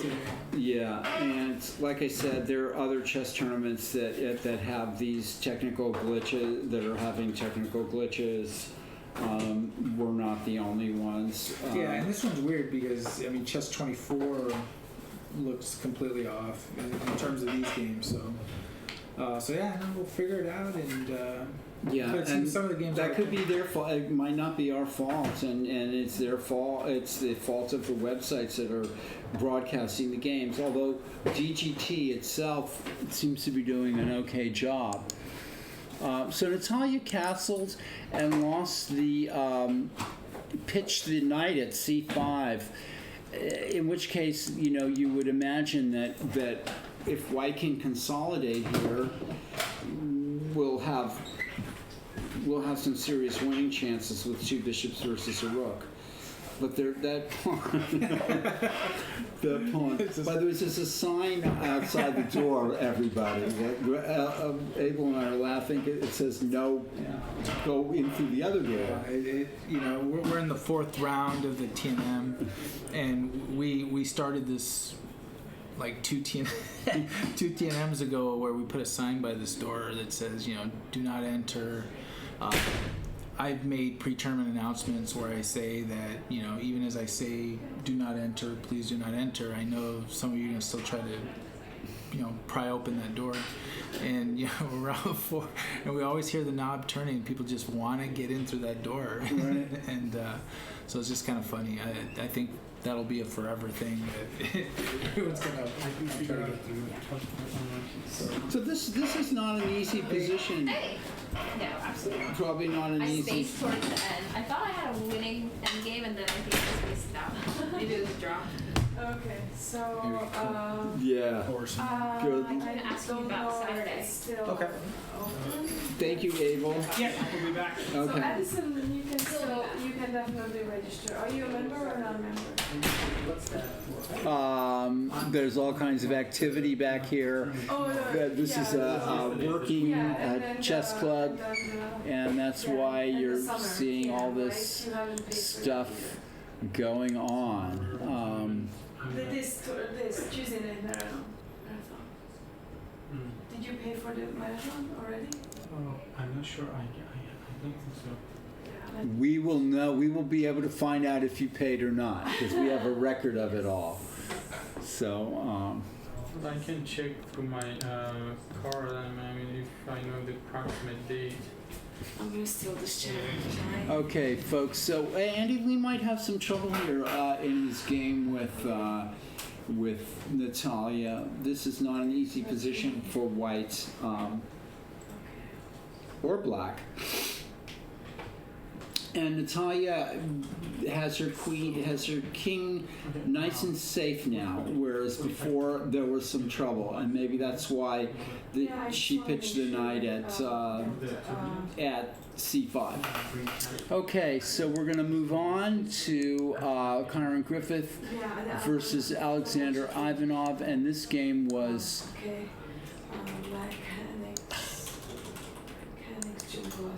Queen f5 check. After h4, rook e1, king f2, rook c1, which makes complete sense. And now h5 is played. And so the threat is rook h7, and this is an amazing attack by white here. And I'm actually regretting, in a way, not having computer analysis. You have to look on two different places. Might not get disappointed. So, Just usually the PA reading is lower. if but king that's- takes h5, that's common. rook h, see if you can follow this at home, folks. If king takes h5, rook h7, knight h7, queen h7, king g4, queen h3, king f4, queen f3 mate. That's Weeks ago. a straight line and pretty easy to see. So, what is the defense to rook h7, knight h7, queen g6 mate? I'm not sure that I see one. And then there you are. Bishop g3 check? Disappointing. So standard 1670 FIDE. That's not very cool. But That's like much all lower. but every player's FIDE rating is lower. Almost every single Why? player's. What the hell is going on in Europe? That's the European rating. It's not Europe.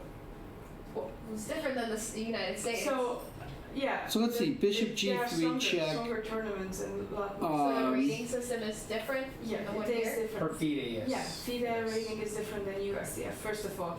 Second of all, If King USCF, G3, Queen American players, they D6 don't check, have that many chance to play FIDE rated events. and it All looks sort like black might be are slipping FIDE out. rated, right? So he Versus in cannot Europe, take everything is FIDE on rated, Bishop G3 right? check. For most White maybe needs to have one play system King for the F3 entire or world. King E2. That would be That's efficient. that's a FIDE. That's actually the word. It's not European. It's She's FIDE. you're in the top 100 female national USA, right? So FIDE rating. a FIDE is a Wow. world federation. not Black just has a to play European Bishop G3 federation. check, I So think, that's here, the world. to avoid Rook H. I guess Queen There's a lot E8 of maybe? female players in the US that Queen actually E8. have a FIDE. Yeah. Let's look at that move. And every country, Queen E8. Canada has our own rating system. Washington. Mexico- Rook F6 check. Well, yeah, but I'm trying to make examples for the countries. Countries can have, right? So America is a country, USA is a country in terms It's of still a I little understand what you're saying. What unclear. you're saying is extremely logical. yeah. It's just illogical that there are different types of rating formats and it's not Oh, yeah. the same Yeah, for the entire world. sure. Okay, just want to make sure we're on the same page. No, about we that. know that, but you know, Right. the But thing. it serves some purpose, right? So that if you're So I criticized this H3 move To be earlier. honest, the more standard, if you want to look at it this way, is the FIDE yeah, one that's because the world. this is The kind of world. almost all the world has. So these aren't rated. These aren't FIDE rated. They are it rated. is. They are FIDE rated. This is one of the few events that are like regular club tournaments that are FIDE rated. And actually, almost everyone only FIDE rates the open section. Yes. It is rare Or AV section and to have like the A. White's given up the exchange and turned the balance of power here a little bit, and developed a bit of an attack. And you need to play 8 rated games. folks, I'm going to take a little bit of a break and put the taking a break thing on here. So we'll come back to the games in a few minutes. I'm going to put on our video, You have to score half a point in 8 games. which is Doesn't count. the Tuesday night marathon. Or actually, we'll put this one. I like how you put it in layman's terms. And we'll transition. And be back in a few minutes. I don't know if you. I've only played a couple of games. I'm going to turn off the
Okay, folks, we are back. The Tuesday night marathon, and can you, John? Are we back? Yeah, we're over here, so we're good. All right. Okay, we're back on Twitch, everybody, and we're going to see what's. John, are we back here with Tuesday Night Marathon? Okay, let's see. How come I can't find... here we go. Transition. Now we're going to do the DGT boards. Interact. Very good. Okay. Let's go. We're going to start back at board 1. Or the top boards, and this is Andy Lee, FIDE Master, Andy Lee versus women FIDE Master Natalia Sodakova, and a volatile situation of two bishops versus a rook and a pass pawn way down at d2, and black trying to open up some space here for the other rook on b8 to get into the game. If white can scoop up the pawn at d2 and maybe win the pawn at c6 and the pawn at d2, white's going to have some serious winning chances, but if that can't happen, then it's anybody's game. That's my what I see. And Kyron Griffith is pouring on the attack here. Rook h7 and queen g6 is a threat, and it seems to me that black has two moves here, and to try to stop that. One is queen e8, and the other is bishop g3 check. And I haven't looked much further than that. Very...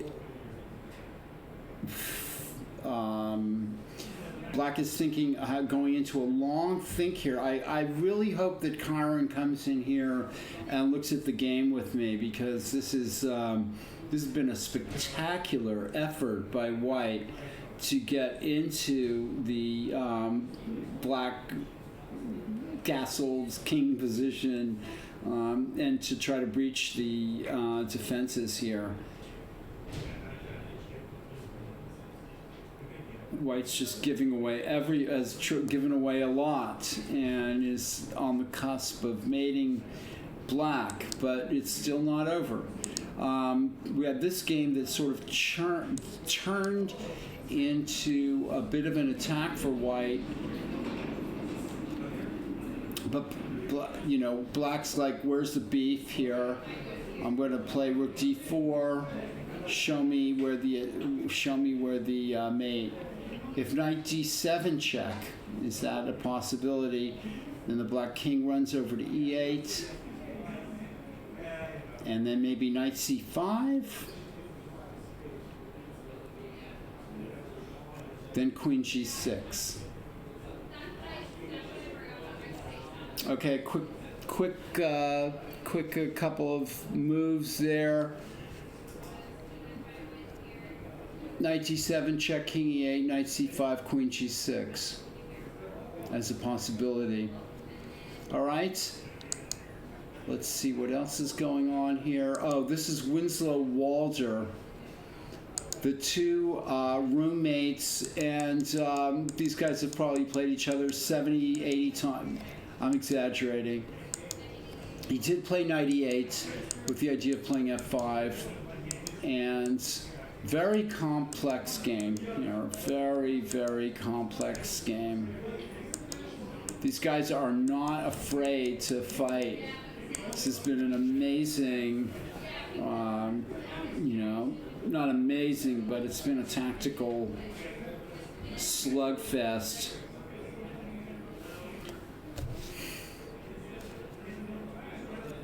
Okay, we'll transition to another game here. I'm hoping that somebody. This is the 11-year-old master Roy versus versus Tenzing Shaw. We have this game, very complex fight again.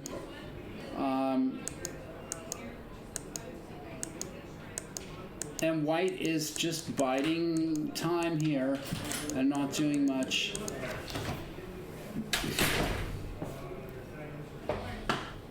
Black looks like it might be close to threatening a breakthrough here with taking on f4 and then taking on g3, or maybe hg3, hg3, gf4, gf4, and then crashing through on g2 or g1.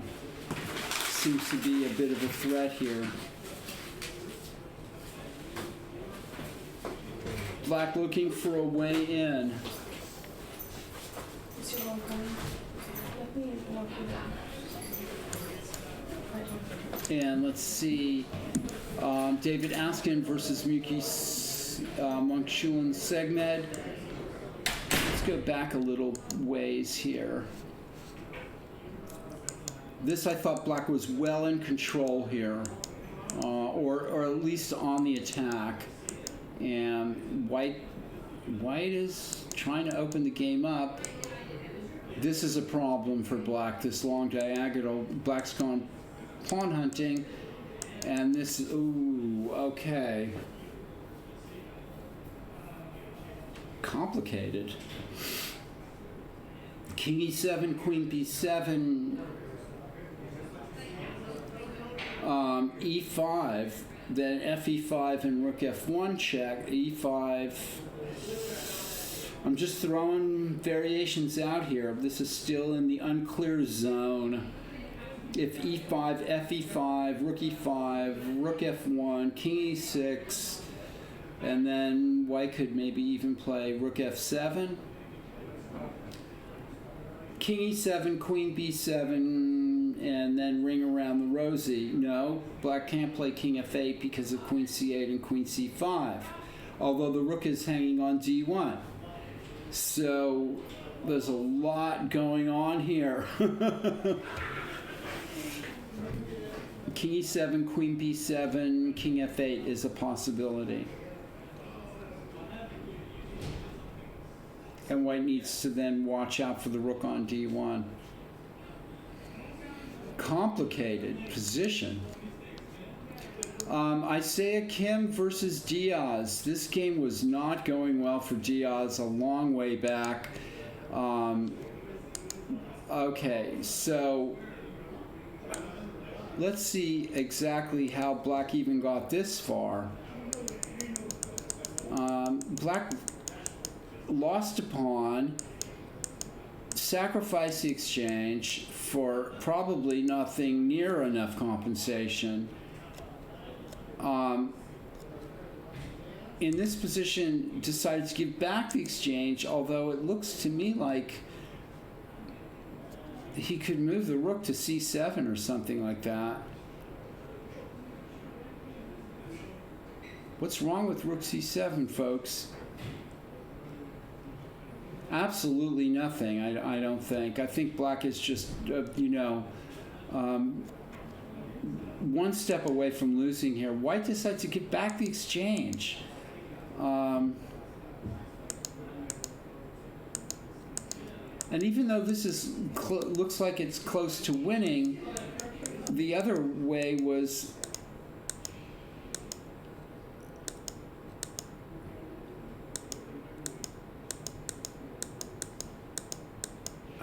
Black has done very well here to get this far. This is a game of missed opportunities for white.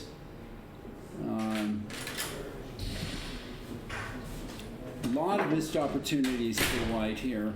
And this is, I'm not even sure that white's winning anymore with the king going to d7. This is a travesty. I'm not going to say it, but I saw Elliot Falkbeer. I saw Elliot Winslow at the Karas tournament in Vancouver many years ago. He was watching my game because if I won, he'd tie for first.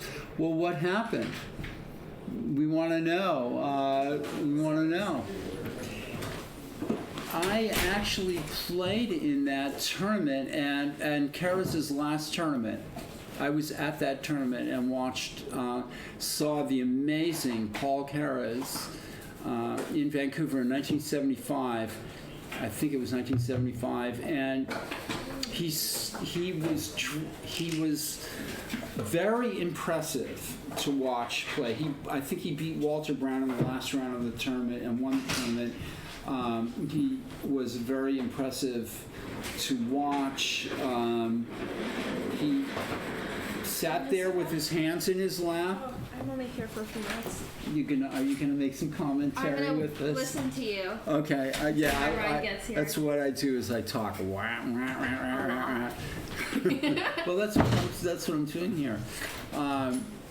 I'm joined here by Erica Malikan, who's a tournament player here at the Mechanics Institute and is one of my partners in crime here, yakking and talking. How'd you do tonight, Erica? I drew. You drew. Yeah. I heard you were trying to get out of your game earlier. You know what? He was 25 minutes late. Well, he has every right to be 59 minutes late and still play a chess game.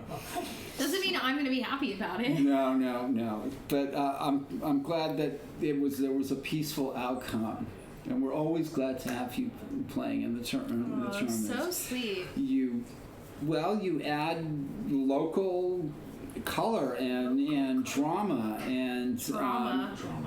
well, I mean, as All right. I chess, see how you really feel about me now. chess players are, we want exciting things to happen here in the chess club, and we're looking all over for it, and I so. know now. What? My feelings have been bruised. Oh no! Please don't say that. No, my ride's here. Okay, all right. See if Good. I'm the 99. I'm in like the top 100 women. FIDE rated. FIDE rated. In the country. You can look it up yourself. It's pretty cool. I feel pretty popular now. Well, See you bye, Saturday. Erica. Bye, good night. Erica. Bye, Erica. Okay. Wow. Diaz has gotten away with murder in this game. He was getting crushed, and he's Simplified it out. Huh? and now he's actually stands a chance to survive here by playing King E8 and King D7. Isaiah Kim has really blown this. I think, although it's possible that still might be able to win it somehow. Because Diaz will be good at defending. Well, way back here, I'm going to just show you, Abel, because I'm still trying to figure out for myself. So,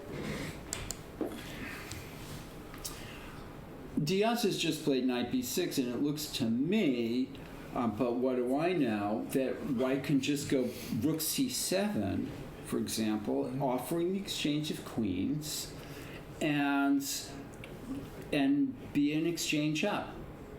Although, wait a minute, rook c7 might have a problem with it, that black could play queen takes e2, knight takes e2, and then knight d5, forking the rook at c7 and the bishop at e3.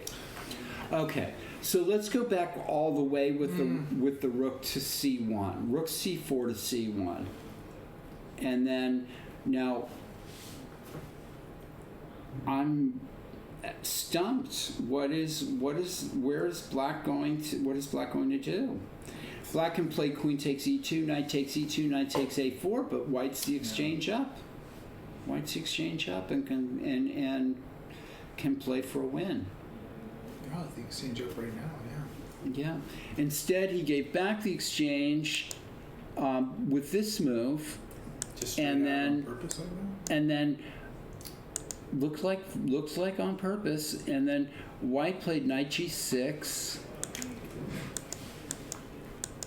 exchanged, and that was a good move on Conrado's part, and to try to liquidate the pawns here. And even though white was able to get d5 in, And again, this might have been a turning point where white might have maybe had a few more chances if he played pawn takes pawn. That pawn on d6 is very tempting, though. And now again, is rook d4 the right move? Maybe not. Let's take a look here. Maybe it's better for white to leave the rooks on the board. I think it certainly looks like he should have, because we're to this. That's where we're at. And all these simplifications have been good for black. Black has dodged a bullet. And we'll go down to Chambers this game. None of the top boards have finished. Is that still going? It's incredible, but I think it is still going. Wow. We'll get to that in a second. Wow, Chambers is in trouble here, if this is right. Andy is a very solid player. He was coaching at St. Louis Chess Club for a while. He just graduated MIT, and he just got a job here in the city. Okay, well this is I mean, it looks like to me like he's winning. Knight g7 and queen g5 check. Oh, knight g7, bishop a5. Wow. But then rook c3, that needs a little analysis. But that's knight g7, bishop a5 is tricky. Rook c3 though. Then What if white goes b4? Bishop takes b4. There's a rook on ba. Knight d7, bishop a5, b4, bishop takes b4. Yeah. But white could play rook c3, and then the idea being if queen d7, queen g5 checks. So. Got some Elliot Winslow history in the chat. Yeah, I know. I saw that. You had a draw versus Zook, who was first, and Elliot took second. So, I'm wondering, Falkbeer, what's your full name? And you must be a strong player, a master. That hang around that tournament. Yeah, that was if you had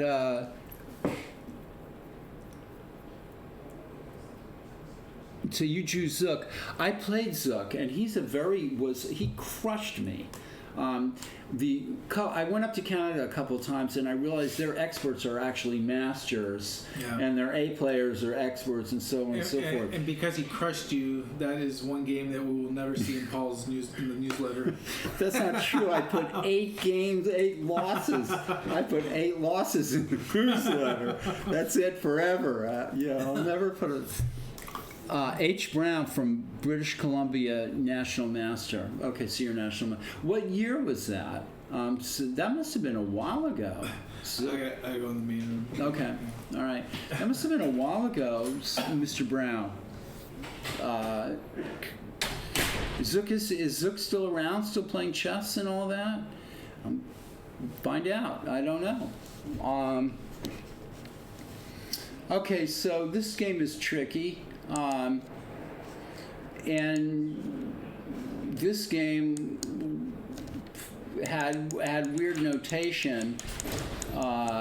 We figured this was going sort of in a peaceful direction, and it's still looking very peaceful. And it looks like a draw. He just finished, right? A draw, right? He's gonna come in. John Comiskey? Yeah. Okay. So, Good. All right. So guys, just a reminder, as a TD, this is a federated event, so we need the score sheets, the yellow pages. You actually should sign with the opponent, and you shouldn't leave without returning the score sheet. First of all, it's federated. Second of all, Elliot and Nick are working hard every week to enter the games, and all the games are in the newsletter, and also you can find the games on the event page. This is something very unique, and I am in total amazement how they can do that every week. I know it's supposed to be, not hard for. Yeah, you look level. at these score sheets and you're like, all you want to do is strangle the people that were writing. So then I know. Can you write the moves down correctly? Yeah. So I know they are working really hard every week, but I just had to. This is remind the young gentleman that you shouldn't just storm out just because you lost. You should stay there, sign your sheet, and return to us. Another thing is I have noticed that the weaker players don't have a grasp as necessarily as a grasp of the notation that the stronger player has, and that brings to my mind a way of maybe making some chess improvement for yourself is sort of getting a grasp of C6, knight takes C6. That when I talk to sometimes students in my Thursday class, they're puzzled by the notation, and I think that if they can bring the notation into their consciousness, that it might actually help their chess game. Yeah. It's not. And I keep telling the kids that I make mistakes all the time when I'm trying to notate my games. Just give it a try, and every try you get one or few steps further of having a semi-perfect score sheet, right? It also it's practice. It's also sort of like the rules of the road, or it's going to help your chess game if you know that A8 is where A8 is on the board and where F3 is on the board. It's going to help your visualization. It's going to help you become a stronger chess player, I think. And like I said, I've definitely been noticing that. And something I didn't used to think much about is how competency in the chess notation is related a little bit to competency in the chess at chess. I'm going to get some water, Judith. Do you mind sitting here for a minute? And I can actually tell. So these old chessboards, the wood chessboards, they actually don't have the signs, the alphabetical and numerical signs. That's right. So what we did with the Scholastic tournament is to put on the chessboards, we put our portable chessboards so that the Scholastic players can actually see the squares and the signs along. So it was interesting. They could enjoy the old chessboards and the old historic room, but we made their lives easier a little bit to see, so that they can notate a little bit easier. So. Yeah, we can see that quite a few games are finished. I think we have one more game finished in the small room. Lucas is still playing, but only one more game left in the small room. Lucas is playing still, but all the rest of the games are finished in the small room, and you can see it's clearing out in this room too. Yeah. So what I was telling everyone that in the Scholastic tournament we let the kids play on these old, really historic, 100 years old tables, but we put out their portable boards so that they could actually notate a little bit easier. Right. Although some of them probably know how to do it. Yeah, but these wooden boards, they don't have the signs. Right. So it's a little bit harder for the kids. Right. So, Right. Anyway. Good. Good. It's getting late. It is getting late, and I have this ability. It seems to just talk forever, and it's good. I don't know how you do it. I don't know either. No. But it helps when I have people. I have people come in and talk and sort of take over for a little while. I'll send in John. He's good. You can ask him about the Sacramento chess life, Sacramento area chess. That's a and good point. He has two interesting tournaments coming up. First of all, he traditionally has the Sacramento Championship right before or after July 4th. Okay. And it usually attracts close to 100 players. Quite strong tournament. So I'm hoping he can break the 100 players this year. Do you know what a really odd thing is? What? I played chess when I was in the 70s and 80s when I was playing chess every weekend. And I played chess from Monterey to Santa Rosa, like in the Bay Area, and not once did I go to Sacramento to play chess. I don't know how long. And have they I'm been not around. sure if there just at that time there Yeah. was not the organization. Yeah. There wasn't maybe an organizer up there. Yeah, maybe. Because in Monterey you had Ted Udakovsky and you in Brandon's father, grandfather was is right. Brandon Estolas. okay. Was he? I think he was the Monterey Chess Club's president or some Okay. founder. Yeah, how about I that? know he has. Whenever he's playing, you should interview him about that. Okay, He has that's a really very interesting. rich Yeah, history. and then Yeah, if we get Santa you know, Rosa. yeah.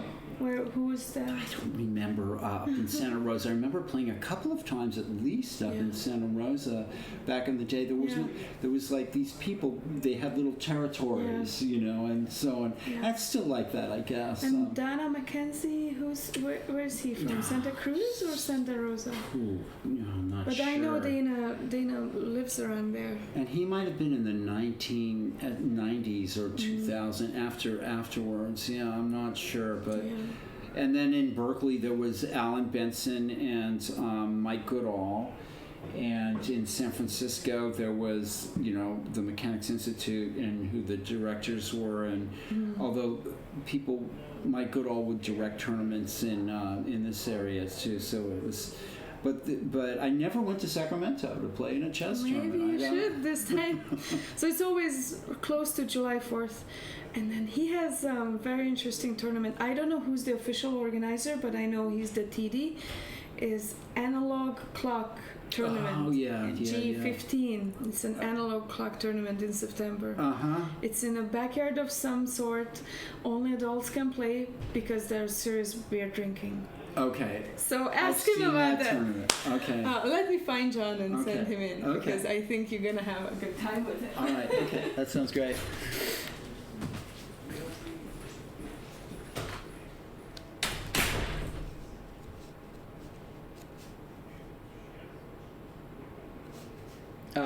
Folks, I'm going to take back over to the DGT boards at the Tuesday night marathon.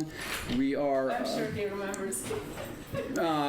Okay, so John McCumsky. McCumsky. Do you want me to type in his last name? I don't. If you know It's how actually to. spelled correctly on there. If you. Oh well. Well, Okay. that was Except me. it's flip Right, except for right here, Oh, where yeah. she's talking about right here. So how's this tournament being directed? What do you think about this Tuesday night tournament I don't that know, we it's have awful here? Oh, these Tuesday night marathons? I've helped out a couple of times. A lot of fun. Yeah. This is probably, I was telling Abel, this is probably the first time I played a rated game of mechanics in at least 30 years. Is that right? Yeah, and it was Wow. another Tuesday night marathon when I came into town for one night. Wow. Okay. So what brings you into San Francisco tonight? I wanted to check out all the techie stuff Okay. that you guys are doing. Oh yeah, so here you go. Ask away. I know almost nothing. Yeah. No, I know some things that are going on here. Yeah. So we have the DGT boards. We're doing this live broadcasting. It's on Twitch, and then we archive all of the videos now onto YouTube. So we have 47, 48. We're working on our close to 50 videos now, and this is all in the space of a few months. Yeah. And Isn't technology great? it's pretty cool. It's I mean. Yeah, it's pretty cool. In Sacramento, we meet on Tuesday nights, so for me to come out here, it's hard to do. I usually drop by our chess club instead, but I decided Right, sure. I had to come out at some point in time and check this out. Yeah.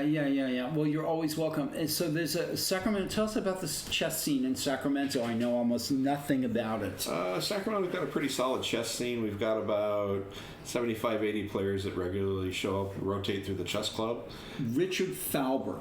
He used to be there a long time ago. That's the guy Yes. I remember. He Richard used to do Falber. lectures for the club on a regular basis. It was kind of cool. And Stuart Katz is still out there. Stuart Katz. Now he's the guy that's doing the beer drinking chess tournament. Yeah, it's got beer, it's got wine, it's got lunch, it's got ice cream. He has an old-fashioned Good Humor ice cream cart, bicycle one, that he loads up at dry. So there's always ice cream there during the event. It's kind of fun. It's in September. It's in September. It's an analog, and they use analog chess clocks. Game 13. It's all outdoors. He has all the chess sets. He has all the clocks, and he likes using analog clocks. And he sends us his flyer, so we know so we know all about it. And well, that sounds like an amazing event. I want to go to that. I think John Donaldson went to that last year. John Donaldson was there last year. Enrico Sevillano showed up. We had Fuentes won it one year. Yeah, Fuentes went. We've had 4 or 5 masters last year, right? And a number of strong players, down to the the folks who are there for the beer and the fun. So. Right. Well, how much? That's great. Chess. I was talking about how chess used to be those always smoking and people playing cards next door. Or there'd be a pool game of pool in the background or something, and chess is different now. There's less of that, less of that crazy behavior. Yeah, plus the TVs don't have to do everything by hand anymore. So that's right. What else? What other kind of things are going on in Sacramento? We have our Sacramento Chess Championship coming up July 5th, 6th, and 7th. Is that the tournament that Judith you were talking about? Yeah. Okay. Yeah, we have an open. We have a over 2,000 section. We have a reserve section, and we're trying a senior section this year. Okay. See what happens. There's been a lot of clamoring with the folks that I normally work with for a senior section in a tournament. So we've got one. We're trying it. I've got 6 or 7 entries. Normally, like most of the tournaments in Northern California, back end is where all the entries show up. You don't get a lot of folks that are waiting in advance. So. Okay. But I've already got 5 or 6. Seniors already entered for the tournament. We're specifically playing in the senior section. And then one guy I know is razzing another guy already because he decided to play in the reserve section rather than the senior section. So, well, you know what Abel has shown me? I've been working with Abel now for 6 months, and that is try different things and see what works. If you've got the energy to do it, you'd be surprised at, people say, no, that's not going to work, that's not going to work, that's not going to work, or whatever. But if you just throw things at the wall and see what sticks, it's amazing what happens, and people will turn out for events like you had no idea was gonna. Yep. So think big if you're a chess organizer, and Mechanics Institute has a lot of resources, but we're trying to encourage. We'd like to see other clubs do something with a little bit of this DGT technology, and then we're going to and then challenge us to some matches. I think that's something that's in the works. Online, that would be cool. Yeah, to have like challenge clubs in Mexico. I think we're going to be playing some chess clubs in Mexico pretty soon. Nice. I think so. And Sacramento. And we're not talking about getting grandmasters and stuff like that. We're talking about club DGT matches and stuff like that. You can make it almost like the old chess league, the Northern California Chess League, which hasn't been around for quite a while. Okay, so what was that? The Northern California Chess League? Were there matches between clubs? Yeah, it was a traveling thing. You'd go off on whatever day it was scheduled, and you'd play your matches. I only know that from some of the historical material I've read from the Sacramento Chess Club, which I'm sure if we look through like California chess reporters or stuff like that, they'd have information on how that used to run. We're trying to get some of that historical stuff in here. I mean, Carrie Laws wants to write a column for our newsletter. We're definitely John Donaldson when he comes. If we can just nail him down for a minute and he can come and sit here with me. The ultimate researcher for chess. Yeah, John. Yeah. So I made a slideshow and I need him to identify who these people are and stuff like that. So He's probably the go-to guy for that kind of stuff. Yeah, without a doubt. I don't have your name here, but it's John McComiskey, if anybody's interested. And somebody said, does Daniel Naroditsky come here to the club? Yes, he does. He played in a Blitz tournament here last month and won it. And he's an incredible Blitz player. Let's congratulate him. He just graduated from Stanford. Excellent. Weekend. Graduated from Stanford, so now he can devote the rest of everything The rest of his life to playing chess. to playing chess. What else in Sacramento? Is there a Sacramento chess club that's open How often is it open? And where does We it meet on Tuesday nights at a place called Great Escape Games. So you have the D&D type folks who are also in the place where we play. Okay. Main reason we're there is it's free. It doesn't cost us anything to play there. Okay. We're looking to maybe relocate to a quieter place if we can. Right. The last economic downturn, basically, it got to a point where we couldn't, continue to work with the city of Sacramento. They wanted too much rent for 4 hours a night. That's just. Yeah. That's why across the country, a lot of chess clubs meet in churches, Yep. in church basements. I've been in lots of chess clubs like that. Yeah. And, I mean, all of our tournaments are designed for people just to come in and play. They're $5 tournaments. Small prize fund. Right. We put a little bit aside so we can do some special stuff along the way. Yeah, it's not unusual for us to have 40 players in one of our little marathons. That's a good turnout. So, yeah. I think that's a good. I mean, to me, it seems now that unless you're holding a spectacular tournament, if you're just having a sort of a normal, weekend tournament or Saturday or Sunday tournament or whatever, that 40 seems to be like a normal. Right. That's who turns out for our tournaments. Yeah, we have a team tournament once a year. 6-player teams. This year we had about 60 players playing that. We had, I think it was 8 teams. So we had 3 alternates in each team, and we had close to 60 players who participated. So that's kind of cool. And what about collaborations with other organizations like the Mechanics Institute? Is there something going on with that, or is there talk about that, or? Well, we co-sponsored the Cal Chess Senior Tournament.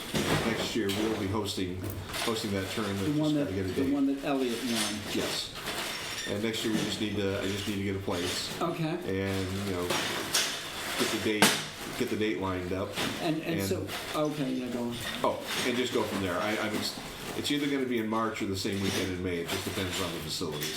So is the Mechanics Institute going to be lending some kind of support to that, or logistic support, or how does it work? I'm going to assume Abel's going to come out. I will be there. Yeah. Okay. And Either Abel or Judith. Abel or Judith. That's right. Yep.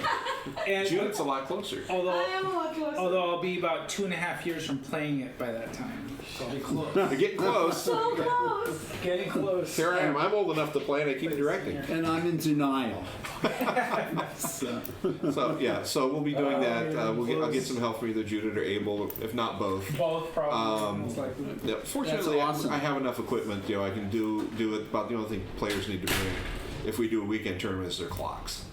Other than that, that is awesome. And is there any questions that I should be asking you that I'm completely too tired to? no. It's nice to be able to talk about the Sacramento Chess Club. We've been around since the 1930s for sure. Wow. Historically, there may be some other information that takes it back into the 1920s. Fantastic. And it's been a continuously running club. The whole object of our club is to try to keep running without having to charge any dues.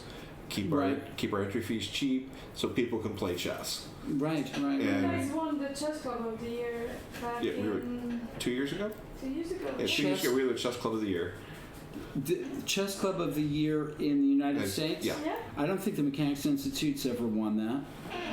Not yet. Mechanics has been around a long time. We've just been around, but what are we've been lying on our laurels. Is that the right expression? Yeah. Wow. Well, with Abel, running around doing the things he's doing. Who knows what'll happen next year? It's on my head is spinning. It's been spinning ever since he got here, but in a good way. I mean, I like to think that I'm able to land on my feet, and so far, it's been extraordinary what's been going on here. It's been cool to actually watch these events on Tuesdays after I get home.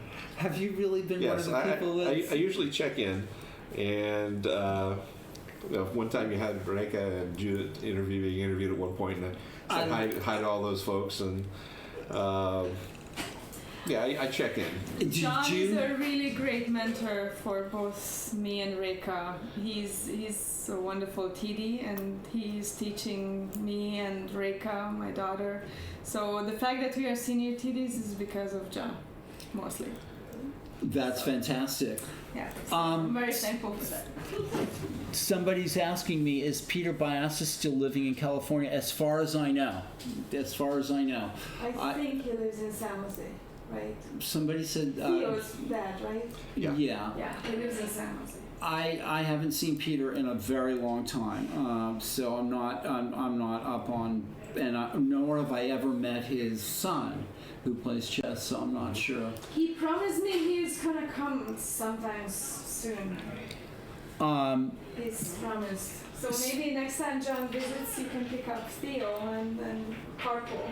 Does he live your way? He lives on Sacramento now. Oh, he lives in Sacramento. Okay, and then we can ask about his father, who, I remember playing his father a bunch of times back in the day, and remember, you're in denial. What? You're in denial. Remember that. No, actually, Peter should be in denial because I had a very good score against him. A couple of wins, no losses. A couple of wins and some draws. Nice. Yeah, no. Peter was. I got lucky. He was just seemed to have a good chess thing versus him. Any game updates? That's us. Shall we look at a couple of games? Sure. I mean, okay, we'll run through your game, which seemed to be a little bit. Well, shall we go through? Let's take a look at some of the other. So we've got this DGT technology, and we're not using. Since you're curious about this, we're not using Stockfish. So it's just me and whoever else is here offering our ridiculous... You mentioned that last week, too. Offering our ridiculous analysis of what's going on. I guess all the games' top 10 boards are still going on. We'll run through them quickly with, again, my silly... White's trying to... scoop up the D pawn and then maybe win the C6 pawn and then get some winning chances. Whether he'll be able to do that or not is unclear still. So this has been a real tough fight here, and still going on. Let's go to this board, and this has absolutely been this has been a crazy game. With White throwing the kitchen sink at Black. There were a couple of moves that were illegal, and we're not sure how that happened. The DGT technology is so bizarre, and we're going to show that in your game, actually, because your game had the weirdest stuff going on. I am pleased. So, Rook C2 check, Queen C2, and Black is still thinking. Did Black lose on time? We're not sure what happened in this game. The threat is Rook H7, was Rook H7 and Queen G6. I'm not sure what's going on in this game, folks. We'll come back to that. Do we have any results, Judith, on these boards that you know about? This game is stuck too here. Wait. Let me double check the Wi-Fi. I think we may have been thrown out. Winslow, let's go to your game, John. Okay. Let's go to your game. Yep. because I want to show you what just how How's it going? just what. Pretty good. Hey, it's Andy. I'm in a portable lead. Yeah, I am in a portable. How did you do? I won. Okay, I just want to show John, if you have the time. Do you have a minute? Yeah, I got a few I minutes. just want to show both of you guys what the DGT technology can do I'm gonna give you in a that bad in 1 way. second, okay? Okay, so this was kind of a slow pez or whatever, but watch what happens here. Right. Ooh, bad things. Okay, first of all, Rook Ooh. F2. Okay, we know that wasn't right. Yeah, not the move. Okay, No. but watch it. Watch how it tries to sort of connect how it tries to correct itself. Right. So Rook F2 is played. The rook Queen moves F4. really slowly. Yeah. Queen F4. What is that? Does that mean anything? Rook F4, Rook C8, Right. kind of apropos of Right. nothing, right? And then Rook F8, Right. trying to fixed correct itself. somehow. hilarious. Rook F8, knight E2, and we finally get back to this. Right. So Rook, and my first question of the day is right here. Black didn't play knight A2, I'm assuming because of... Bishop D5 check. If he plays bishop E6, then I take on A2, and then play the mysterious B3. Yep. Thank Yep. you. That's good. Thank you. That Thank you works. very much. I'm not seeing the forest for the trees. So after which this game kind of just... It fizzled out. It fizzled out. Yeah. Okay, Andy, You want to see this thing? I want to see your I don't game. know if it makes any sense. John, thank you. Thank you very Good to much. see you, Come man. back and Good to play see in you. the Tuesday night marathon anytime you want. Enjoy your portable for the next couple of years. No, That's thanks. good. Might be 1 year. Might be 1 year. What's I'm that? trying to get them to put in a barbecue pit out there so I can grill on That's the way it Fridays. works. Okay, Okay. I'm joined by FIDE Master Andy Lee. I hope nothing horrible happened in his game. We're No, going I to find won. out. Okay, show us your game. All right, so I thought I should live up to my anger reputation. I increased the anger of my opening significantly after having a child to try to make up for the missing testosterone. So this is a funny variation. So it's sort of funny. I was sitting here and I thought, well, wouldn't it be funny if you played this Queen H4 check line that I sort of vaguely looked at a long time ago Right. and didn't look at it all before this game. I What looked were at you every other line. What were you planning to play if she had played pawn takes pawn, winning a pawn? Should I reveal my opening secrets? I mean, No, knight that's F3 okay. is the best move, right? Actually, Bishop I C4. heard that Bishop E2 is the only move to equalize. Yuck. Okay. So anyway, Queen H4 check. It's funny. A friend of mine in college played this line. Right. My I've buddy seen it. Taylor Curtis, and so I played it once against David Pruis. Interesting. Anyway, so he beat me, and this line might not be very good, I think, is the moral of the story. So I decided finally to play it just the way he had played it against me, pretty much. Was like knight F3.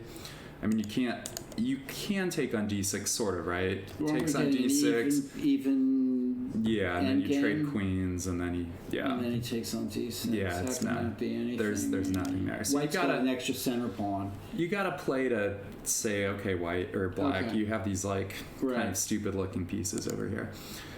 So I believe this is what David played against me like a decade ago. And it looked stupid to me at the time. I've seen something like this, yeah. But I feel like you leave a lot of options open by not playing a quick knight c3. Like maybe you're going to play c3 and d4 at some point. Mm-hmm. Maybe you're going to play d3 and knight d2 and knight c4 and b3 and bishop b2. I don't know. I mean, maybe you're going to castle quickly. Right. So you've got some ideas, I thought. So knight f6, which can be an awkward square for the knight. Yeah, but the queen sits on e7, so... Right. So, okay, Yeah, I don't know if d3 is the best move here. you could castle, I guess. You could, yeah. You could also play c3 if you were really... Trying to trick the... Yeah. Oh, look at knight e4, Right. queen a4 check. Or just, you're trying to do something kind of aggressive. But Right. d3 seemed logical, right? Now Okay. you have these bishop g5 ideas, if you need them at some point. Right. But, I mean, black's doing Black played everything. very aggressively here. Well, so here, super so this aggressive. a3 move, this is the move that maybe we should be suspicious of. Well, what you did is you tempted her to just go for your throat. And, Sure. And that's kind of what happens. Yeah, I mean the idea I think is kind of nice, right? If you have enough time to do it, is to play b4 and limit the pieces coming out on the dark squares and put your bishop on b2, and you have b5 threatened at some point. Like you have kind of this nice idea. And shouldn't black just play g6 here and bishop g7? G6, really? I mean, maybe. I don't know. I'm suspicious of moving these squares more, but yeah, no, you might be right. You might totally be right. The other thing is I'm used to black playing for some sort of queenside castle here, so it seemed logical to kind of play against that. But I don't know. I mean, you could play c3 here also as another way of doing a similar plan. Okay. You could play normally, right? And the other thing, a3. I like a3. Well, now after bishop e3, there's no more queen b4 check, right? Which can be annoying. I'm just looking. Oh, I like d5. Yep. Falk beer, yeah. Falk beer, right? Yeah. Everything is beer over there. So, but I thought what she did made sense. So the bishop comes out. I think I should probably kick it right away. We trade, and then she just plays queen e6. And now what am I up to? The pawn on h3 is loose. Yeah. I'm now the one behind in development, thanks to a3 and h3 I stuff. think black's probably equal here. Yeah, maybe. it seemed like it. I mean, the bishop pair's worth something if she just sort of dithers around. But I couldn't find a good way to deal with anything. So now the problem is if I try to play b4 in one of these positions, wrong here, she's going to play a5, right? And my position is trash. And if I play b5, then knight comes into d4, right? She secured all these good squares for her pieces. So I thought, okay, I should probably Developing is good. and avoid a disaster. But now the problem is, after bishop g2, I think she has like queen b6 probably, and things are really bleak. Right? Now she's threatening knight c2 and queen b2. And I think I just missed this idea when I played bishop e3. There might be a lot of mistakes in this game, so I think knight d2 is maybe necessary to stop some of this nonsense. Right. Of course, black can play knight f3 if she's satisfied with an equal. I'm not sure it's totally equal. You're after right. knight You're f3. right. You have some pressure on the f file and a better bishop. Yeah. Okay. So it's tricky. I mean, there's some funny lines even like knight f3. Queen f3, and then I castle queenside, and she plays queen a2, and I play like knight c4 or something and try to trap the queen. Like there's some weird stuff. But anyway, so bishop c5 is the definitely like assertive thing to do here. Yeah. And I figured knight c4, I shouldn't just be busted. And now she really, I mean, you'd expect something like, some normal move here. Well, like what normal move can you really play though? That's true. Because I am going to start to unravel, and we might get to one of these positions where all these minor pieces come off, but my knight's on e3 and hers is on f6, and I still have a little bit of a pull. I mean, her king's probably going to be safer in some of these positions, too. So knight f3 would be the normal... Right, but knight f3, then queen f3. And then are you going to trade bishops also? I guess. And then I'm going to take back with the knight on e3? And then you're coming in knight f5? Right, yeah. Does she have time to play g6 there? She can try, I guess, and then maybe I have time to castle kingside even if I want to. Or I can play rook f1 and something. I mean... Yeah. I thought that there was like just this little annoying d5 pull. in, right? Yeah. That's true. So she went for the aggressive route. Okay. And then... Yeah, if it works, it works. If it doesn't... Yeah, I mean, I had to decide between b4 here and c3. If you go knight d2, of course, she has knight c2. Yeah, it's bad news, I think. Okay. So, but once I remembered that I had queen a4 check in these lines, it seemed pretty obvious I should play c3. Okay. Because again, if she trades everything, I'm just taken back on e3 at the end with the knight. And now the pawn's on b5, which is probably not... Probably not great. Bargain, yeah. So okay, so she takes, right? Takes, and then queen a4 check, and I think there's some real problems here. Even though she's 2 pawns up. She's 1 pawn up right now, right? Yeah. Oh, yeah. Well, she went 2 pawns. She could be 2 pawns up, but those pawns are terrible. Yeah, that's true. So if knight d7, bishop g4. Right, that's bad news, I think. Queen d6. Yeah. Then bishop f4. Well, I can trade on d7 and take on c4 even in that line. Yeah, so that's what I looked at. So like knight d7, bishop g4, queen e7, for example. Right. We trade on d7 once. I take on c4. She takes on e3. I take on c5. And then if she takes on d3, I can play, for example, just rook d1 right away. Which yeah. She needs to cancel. Yeah. Well, so she played C6. C6, which seems logical. I mean, you can also play queen to D7 here, but then, oh, this is the line. Then I just take on C4 again. Right. Yeah, so it's awkward. Weirdly awkward. So now I didn't know what to do. Well, This I thought position's black was messy. probably maybe doing all right here because of materially. Sure, but I'm a little suspicious. I mean, she's got all these weaknesses that I'm going to roll up on. So if she you- can get castled, then she's probably okay. Right. So I thought bishop f2 eventually was best. I mean, I kind of wanted to play bishop g5 originally. There's some lines where she takes on e4 at some point and the bishop's hanging, and I don't really want to trade this bishop for that knight. And then bishop f2 also stops c3, which is helpful, I think. Okay. And I didn't want to calculate c3. And so now if she castles, I just take on c4. With the queen? Yeah, I think so. I don't really think I want the queens on much longer in And this then game. I guess she would take, Yeah. and then she has a problem with you playing b4 there. Right. B4 is an And if she issue. plays E5 can be an then issue. E5, yeah. So it's kind of annoying, right? Like, Yeah. but then this becomes just a hellacious mess. I think because Well, that's the only move, I think, right? So she at least takes, she's right? 2 pawns up here. So again, I was sort of going to castle here, and then I thought, oh, rook c1, you're an amazing move. But I'm not convinced, actually. 94.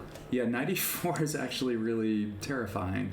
Yeah, and then you have to castle. or Right, something. but maybe now it's just bad. Oh, the other move, you know what might be the best move here for black is just a castle. Because now if I play rook c5, 94 is killing. Interesting. That's the key Is line. that really killing? And then I thought it was killing. I did because not of see queen a way out. c6, knight c5 check. Mm-hmm. But then you could trade queens and play bishop AA. And the rook's hanging. Okay. Maybe it's Boy, not there's killing. a lot of tactics here. Yeah, so maybe I'm wrong about this. Well, she played, yeah, I can't claim to know what's going on. But yeah, if knight e4, I was just going to castle. But there's some real issues now on the c6 pawn, right? Like she's a tempo slow, because if she plays something like queen d6, I can now just play b4, and then I think I'm winning. Or close to it, right? I mean, then she drops the bishop back, and I take on c6, and she has to play queen d7 or something, and I play e5, I don't know. Yeah. I mean, things look really ugly in that line. Well, you've risked it. I mean, this is a king's gambit. She could also play d2 here. Right. And then I think I just take on d2, and there's no follow-up. Right? Now knight e4, I just take it and put the rook on the e-file. And win. So, yeah. She could castle, but then, I mean, yeah. But you don't want to I don't think it works. Piece. Yeah. Right. So I don't think there's much here. Now the problem is if I play bishop... What? Bishop g4, queen e4. Queen e4 and then king d2, but I think there she can just play like queen d5 or castle or something. It's crazy. I don't claim to know. Oh, because if bishop takes knight, queen e2 is mate in some lines. If I play rook e1, there's queen d5. Yeah, so this... It seemed like I should castle eventually, right? Okay. That's a thing people do in chess games. Castling, I know. I got her to not So what castle. happens if queen h3 here? Oh, well, that's delicious, right? Don't I take on c6 or something, and it's all... Oh, that's interesting. Well, I mean, I can get 2 pieces here, right? Yeah, similar, except for she never took on h3. No, which was interesting. She probably should have, given how the game went. Maybe.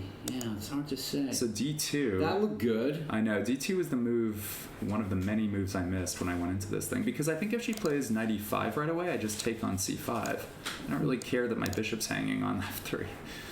Right. And she takes on f3, and I play king g2, and I say, what next, right? I mean, I'm just coming through on d4. It's bad news. So wow. Okay. So now there were a lot of decisions again. I mean, I could play rook c2, which doesn't look terrible. Trying to transpose into some stuff. I could play rook d1, I guess. I thought for a minute I could play bishop g4 here. And then I realized that it didn't work really, I don't think. Because of pawn takes rook queen? Yeah, and then I take her queen, and she moves her queen somewhere, but I didn't see, like, really a clear Right, she can also play... She's probably just... Take the rook and then take the bishop, and then... she's up lots of material. She's up material. That's a good point. Yeah, that line doesn't work for a variety of reasons. So now I went, again... Okay, so this was a critical moment. I mean, well, of course she took the rook, yeah. I had trouble believing in this position that she was going to be able to survive. Well, I thought knight b3. What Yeah. happens on knight b3? I play queen g7. and rook f8. Yeah, and then I play like bishop g4 probably. Yeah. Boy, that needs looking at too, though. Although Yeah. I agree, that pawn at d2 is black's only salvation. Of Yeah. course. The pawn at d2 Because is this otherwise- hope to survive. Right. Yeah, maybe she can take on e4 there. That seems weird, but I don't know. It's a mess of a game. It right? is. I thought castles. I mean, castles is putting all of your eggs in one basket in the sense that Right. that she needs to then maintain the pawn at d2 or else liquidate all the queenside pawns. Right. Yeah, things get really dicey after that. I mean, I really wonder if rook c2 wasn't just better here because the d2 pawn is falling, pretty much, right? And there's some continued issues around the communication of the pieces over Right. here.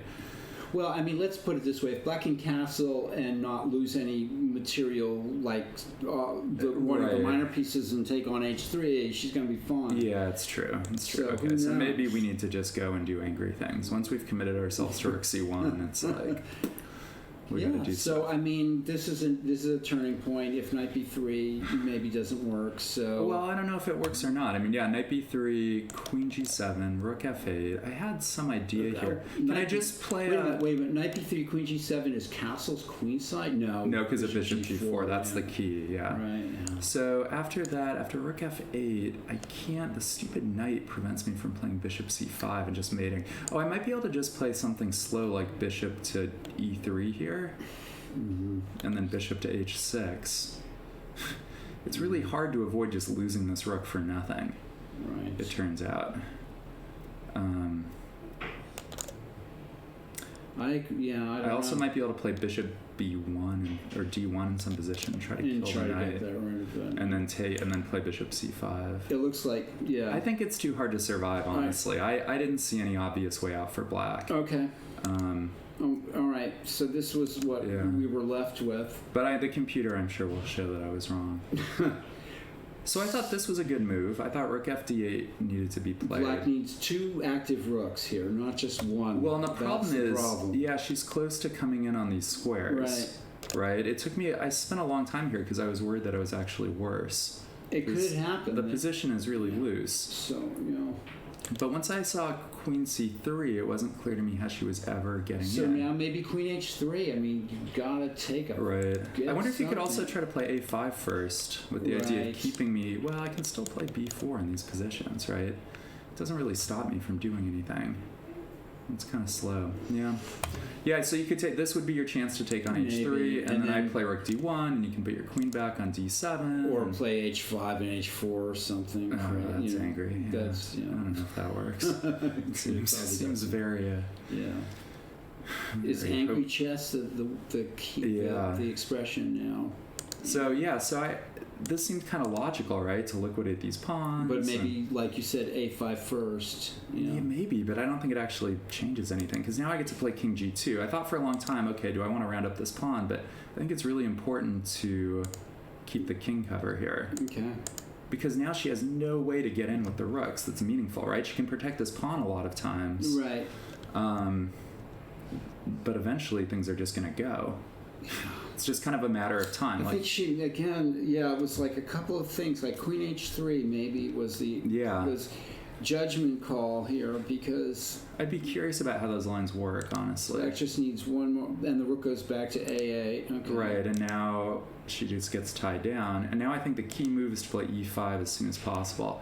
So there are a lot of ideas here, right? You could play bishop d4 if you're getting kind of bishop squirrely. e3. Or you could play bishop b6. What's wrong with bishop e3? Well, what's tricky about it is if you trade everything, queen a2 happens. Right. Good point. Very good point. Yeah, you can lose in some ugly ways if you're not careful. I like e5, which goes for the c6 pawn. But e5 we get this nice coordination. Once we take on c6, then the queen's defending the bishop and the bishop's defending the rook, and there's never any danger. And you've transposed into Fisher-Larson, 1971. Yeah, and we're also going to win with the passed b pawn, right? I felt like White's pieces are all really starting to get to their proper squares. Yeah. And now I don't know what she should do here. I don't either. This is difficult. It's very difficult. Because I don't think there's a way to stop b5, b6, b7. And if there's no way to stop that productively, then I think the game's just over. I mean, she burned a ton of time here. Yeah. Trying to, I don't know if these clocks are perfectly right, but they might be. Anyway, and we just kind of wander down the board, right? And then she missed queen c7 here, and then she resigned. Oh, nice move. Something's fallen, right? Move. The queen's overloaded. Very nice move, yeah. But it looks like black was lost. Oh yeah, I would assume so, in some slow way. Yeah. Yeah, but it's one of those things when you're defending, if your pieces all guard each other, right? Like, there's only so many bad things that can happen usually. If your king's safe-ish and your pieces defend each other, then... That's why black should maybe have played queen takes h3. Right, because that keeps things kind of messy. And honestly, you might want white to take this pawn on d2. Good point. Because then your rooks have some ways in. Yep, chess is a contradictory kind of the game. Pawn on d2 it's looks crazy. great, but it's not going anywhere. Right, And if it's not going anywhere, you might just be slowly losing. Right. So it's crazy. Nice game, Andy. Thanks, you yeah. showed good judgment, I think. guess so. think that's part of what led to you winning this game. It was there were some cool tactics. I'm curious to look into it more. I didn't have a whole lot of energy to calculate deeply. I went on like a 35-mile bike ride this morning, and I was running out of gas. What's going on? Curious. Let's see. Oh, we're way back here. This game was crazy. Yeah, I don't know what's happening in this one. It's amazing that queen e8. Okay. Yeah, so he Did you took the see rook on any- c2. That's the deal. So I don't you know. have- He came back somehow. The threat was rook h7. Yeah. So the threat's rook h. Well, the threat's not rook it h7. was. Now it's rook f or queen Yeah, f6. rook f6. And so he had to play this, and then he took this way. No, he didn't take. Oh, he might have. Okay. He might have. That sort of makes sense. It's all the Right. same, I guess. Yeah. Okay. Yeah, but there's this amazing bailout tactic, and he's Which just he fine. had in different positions.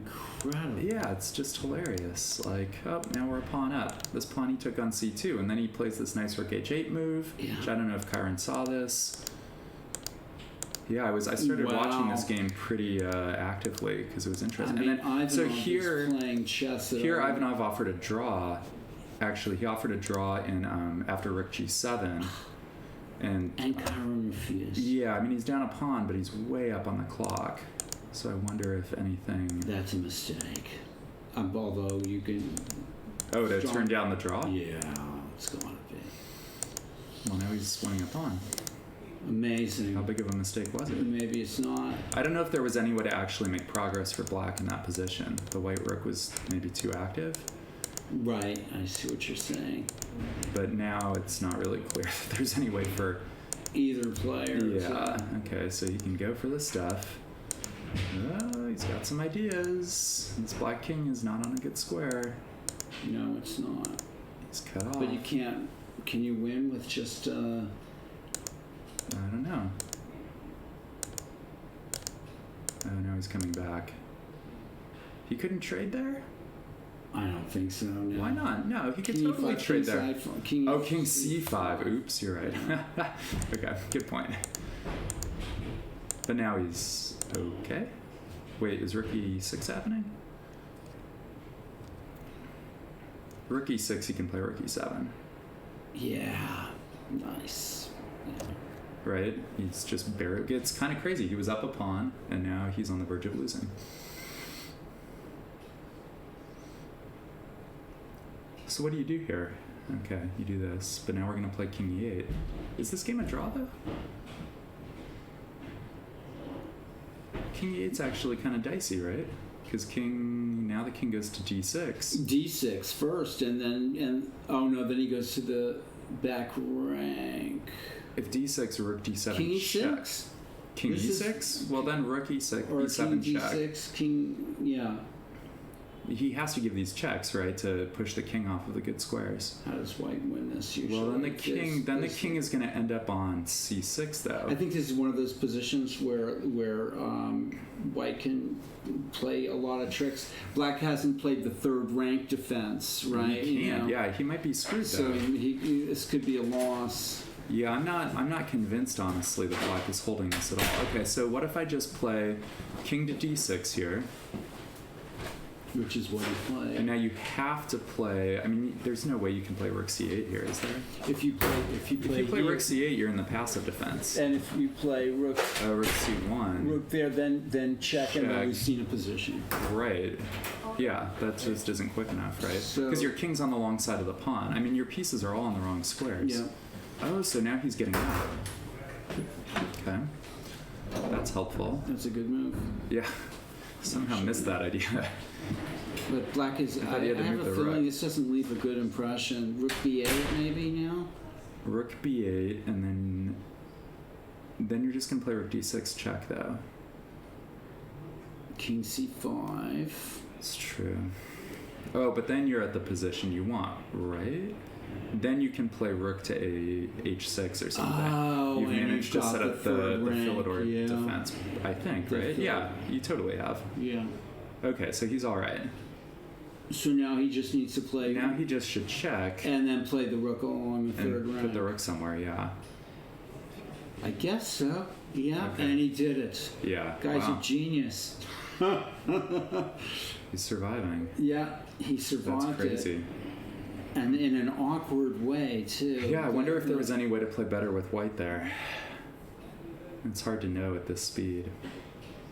This is a draw now. Yeah, it's just a total draw. Yeah. Wow. Wow. Okay.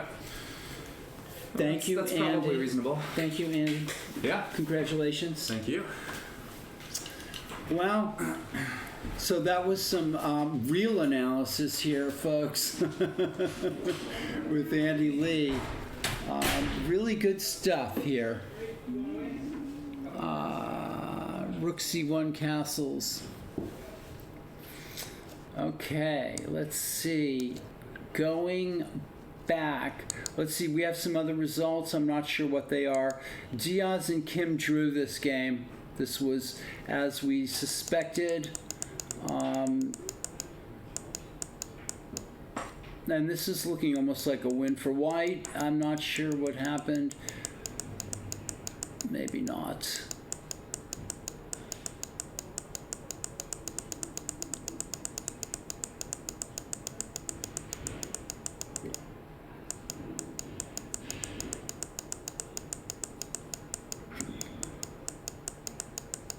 White doesn't want to play F5. Okay, finally he does. But this is, of course, a draw.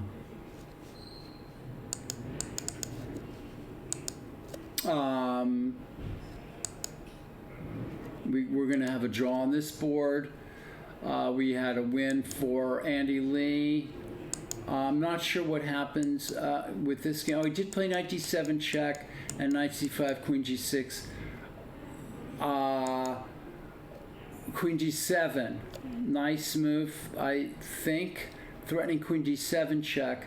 And black had to give up the exchange back. And then we have this.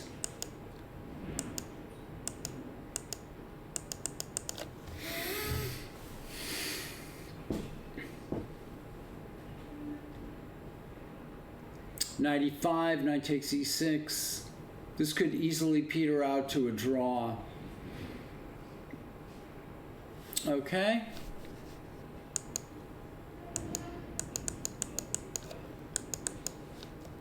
Let's see if we can find some other games here.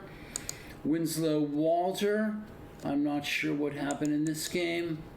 We'll go back a few moves. C5 was played. Queen G7, C6. White has a couple of dangerous passed pawns.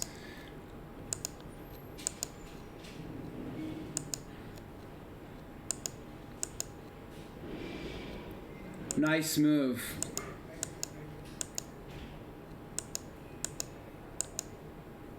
Black's eliminated one of the pawns. And C8 is, the square C8 is pretty well covered.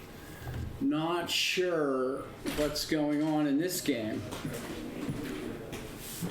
Do we have any results on some of these top boards? Yep. Roy versus Shaw. I think they're still playing. Yeah, a lot of the games are still going on. Yeah, a lot of the games. This game very sharp. Roy is just holding on.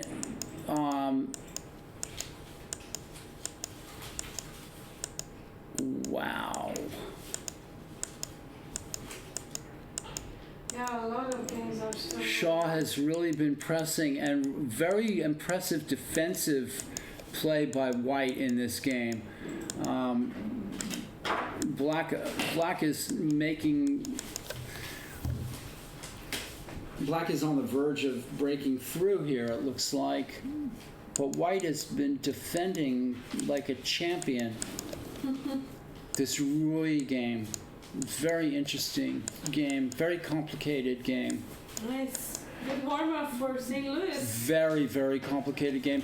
She's playing a very strong player here, too. Nice. Yeah, there's a couple of like the regular masters that come here that really play well, like Diaz and Shaw. And these guys. Yeah. I wanted to ask you, what about Kondakovs? Are they still around playing in tournaments? Yeah. I haven't seen. They haven't been here. Adrian played in Las Vegas. Oh, last that's weekend, right. So Okay. I think they are just getting back soon. Sometime soon. Yeah. And Svetlana is the most supportive chessma ever. Oh yeah. No, it's great. Fantastic. That too. And Elena, little sister. Yeah. She's not little anymore. She's around getting 1500-ish. So. That's good. Yeah. So these games are so exciting. I mean, we're really seeing some exciting chess here. Yeah. Let me see if I can find some. Yeah, Tenzing is doing everything he can to try to win this game. Been trying to make her defenses collapse, but she's been holding on. Let's see. She's so fun too. And Segmed. Yeah, she's still playing too. This game is still going on. This was very E5 was played. She's sitting on with the white shirt with the black ponytail on the screen if anyone wants. Oh, that's right. Yeah. Okay, so up there. Yeah. Right. So that's her. Yeah, you can see the top boards are still going on. Yeah, so you can still see quite a few players. Yeah. And that's right there with my cursor. Yeah, that's Mugi. Mugi. Black has held a positional advantage here. Okay, 7, and that of course stops Queen. But now White can play Queen F6 check. Although White decides to pitch the pawn. Queen F6 check, and then if Queen F6, Queen F6, EF6 check, King E6. The White King is way out of the game, and I think that's why White is not doing that. White's trying White is losing the positional battle here, and is trying to. This is a very complicated game, with both kings sort of not safe. But Black has played the better game here, and now is a pawn ahead, and this. With the idea of now playing Queen E5 here. I like the way Black has played this, and Black has been in control. Yeah, Mugi is a really amazing player. Yeah, and this game ended in a draw, which shouldn't have ended in a draw. It should have been a win for White earlier. Chambers, this game, whew.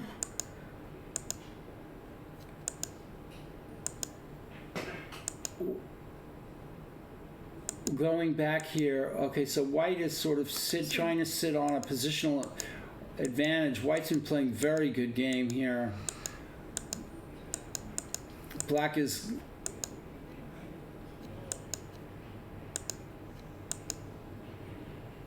getting some counterplay now. That's a strong looking move. Check, and takes the pawn with check. And that's another good move. Forces knight b5. Ooh. Yeah. This is a tragedy for white. Wow. This is a tragedy for white. Look at that. Yeah, but this is lost, obviously. Is it Maybe gonna- Chambers is down on time, but this is easily Is he down winning. all the time? Yeah, easily winning for black. White was doing very well in this tournament. I have in to this- go because I see Rui going to the bathroom. I scored. Okay. I'll be back. Yep. Oh, she's okay.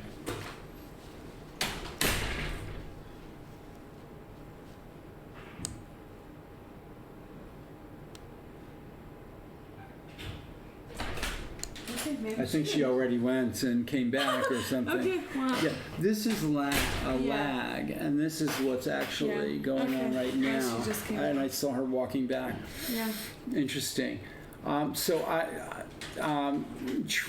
Andrew Tratner is just playing on because Ezra Chambers Thank you so has much. almost no time. I also left my wallet in there. Oh, okay.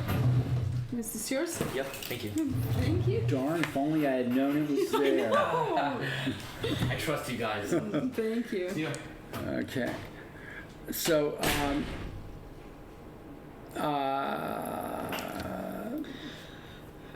something is wrong here with the notation. I think, yeah, it must have been that White resigned in this game. So yeah, they are let's, just standing yeah. up, you see. So, They are. and Brian Doyle, this came into a draw. I don't know how. Yeah, they And- are outside and analyzing. Yeah, maybe they don't want to come in here. Do you want to? Oh, if Brian wants to come in here, Sounds sure. good. I'll get it.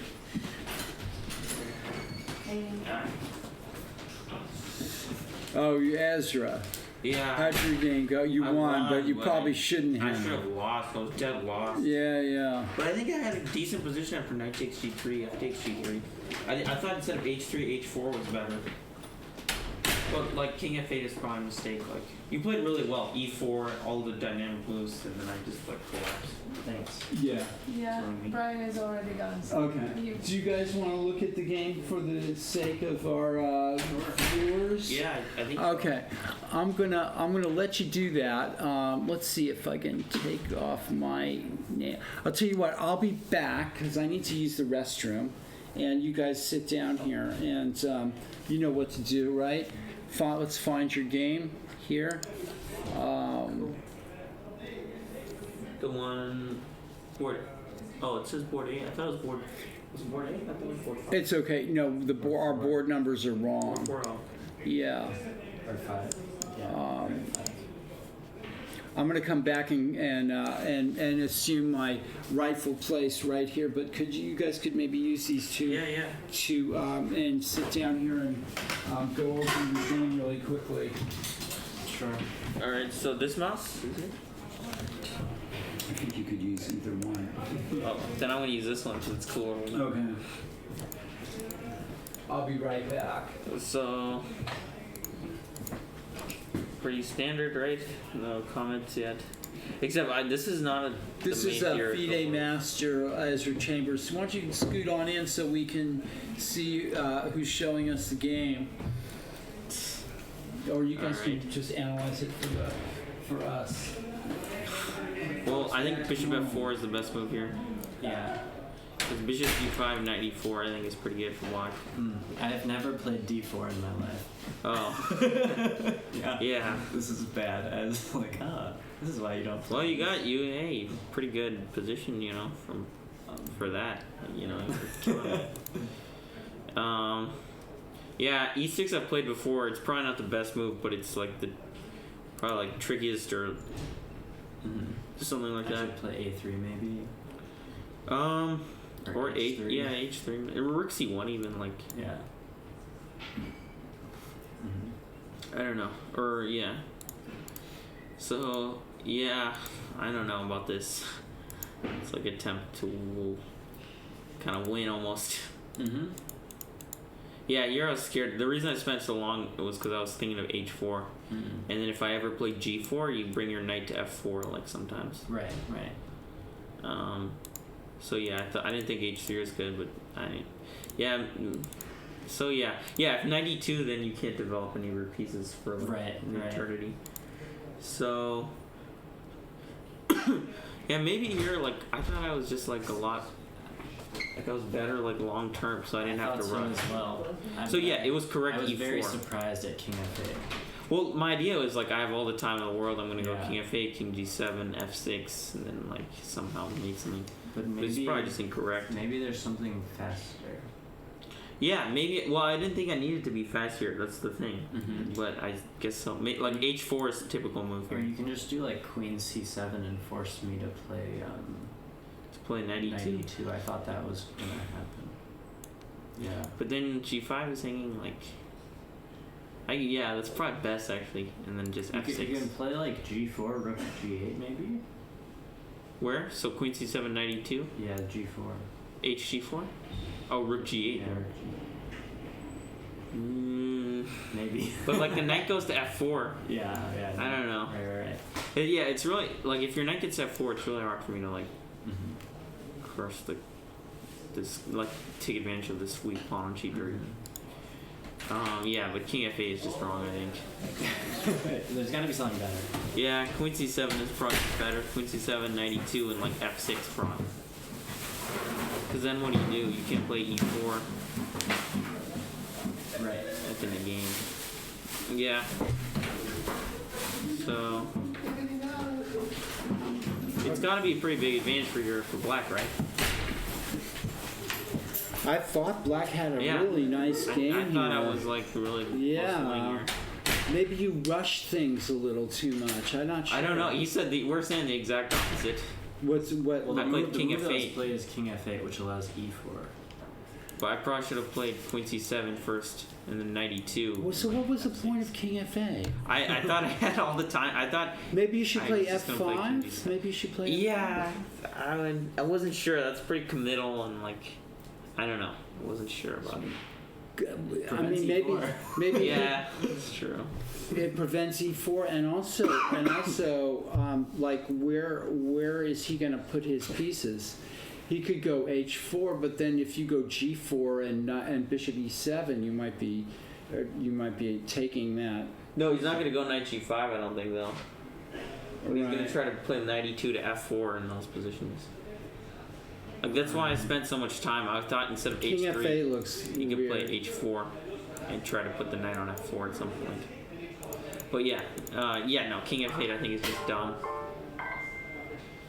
And e4 is like a way to punish it. You know. Here I was scared of maybe e5. you should have taken on e4.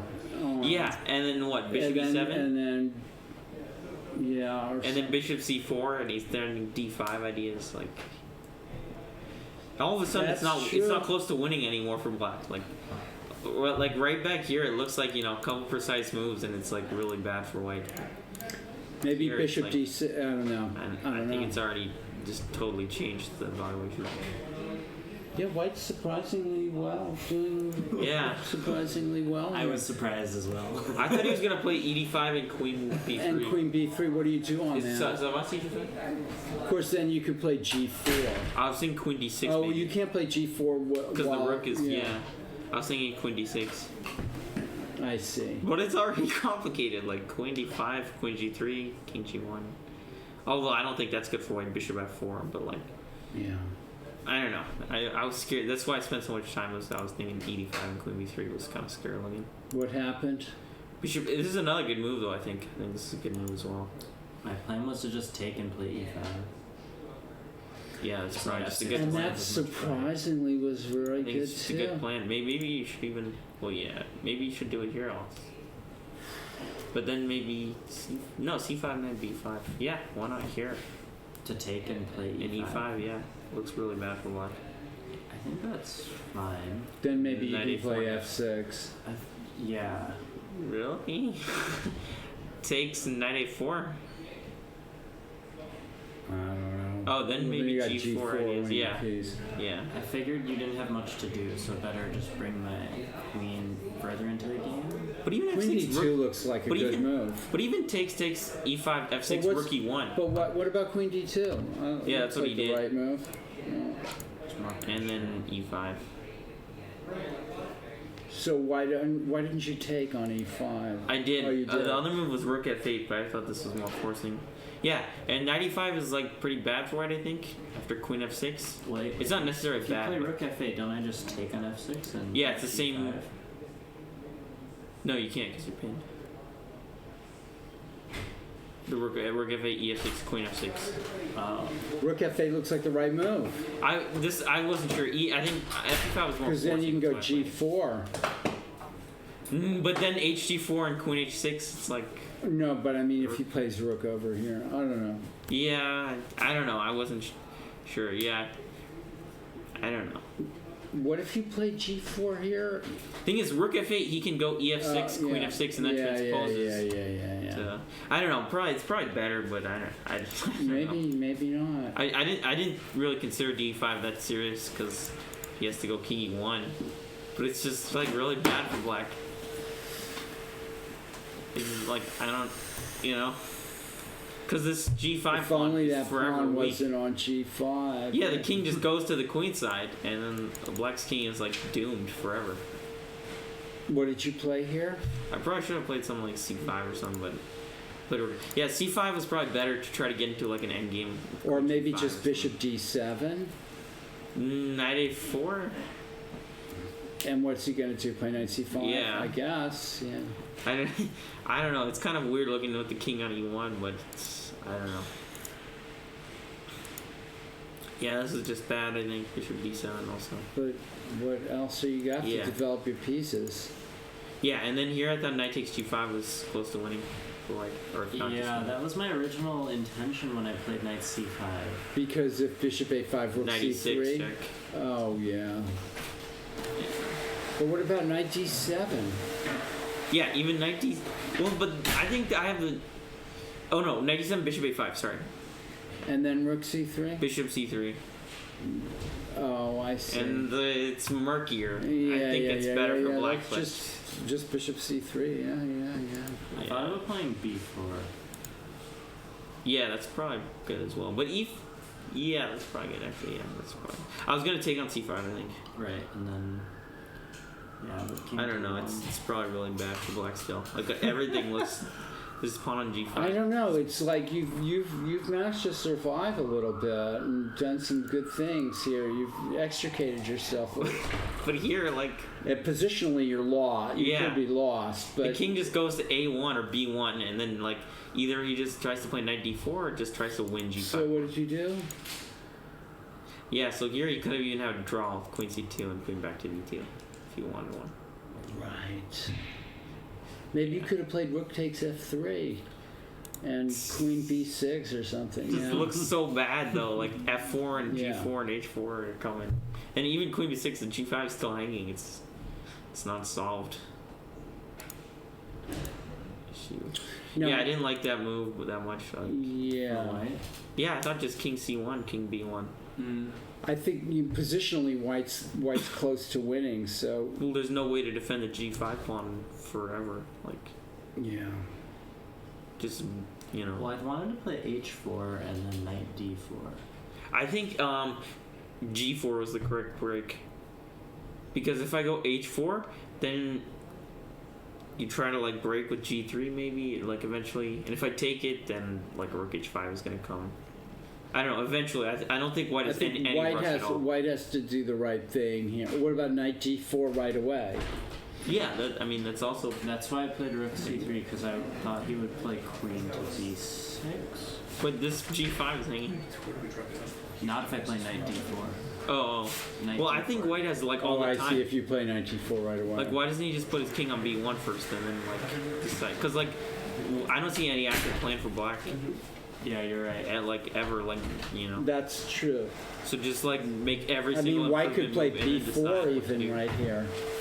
Yeah, but like I mean, sorry, it kind of gives black. How'd some you chances. guys do?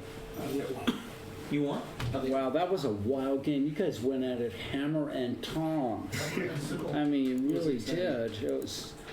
Yeah, rook c3. It Trying looks to like play you're C5. sort of like you're breaking the blockade. Right. And you don't want to do that. That's like one of your main things here. Oh, white b1. Yeah, I didn't get this move from b1. Nimzovich would have liked it. Yeah, but I It's mean, overprotection. yeah, and then here I even just blundered.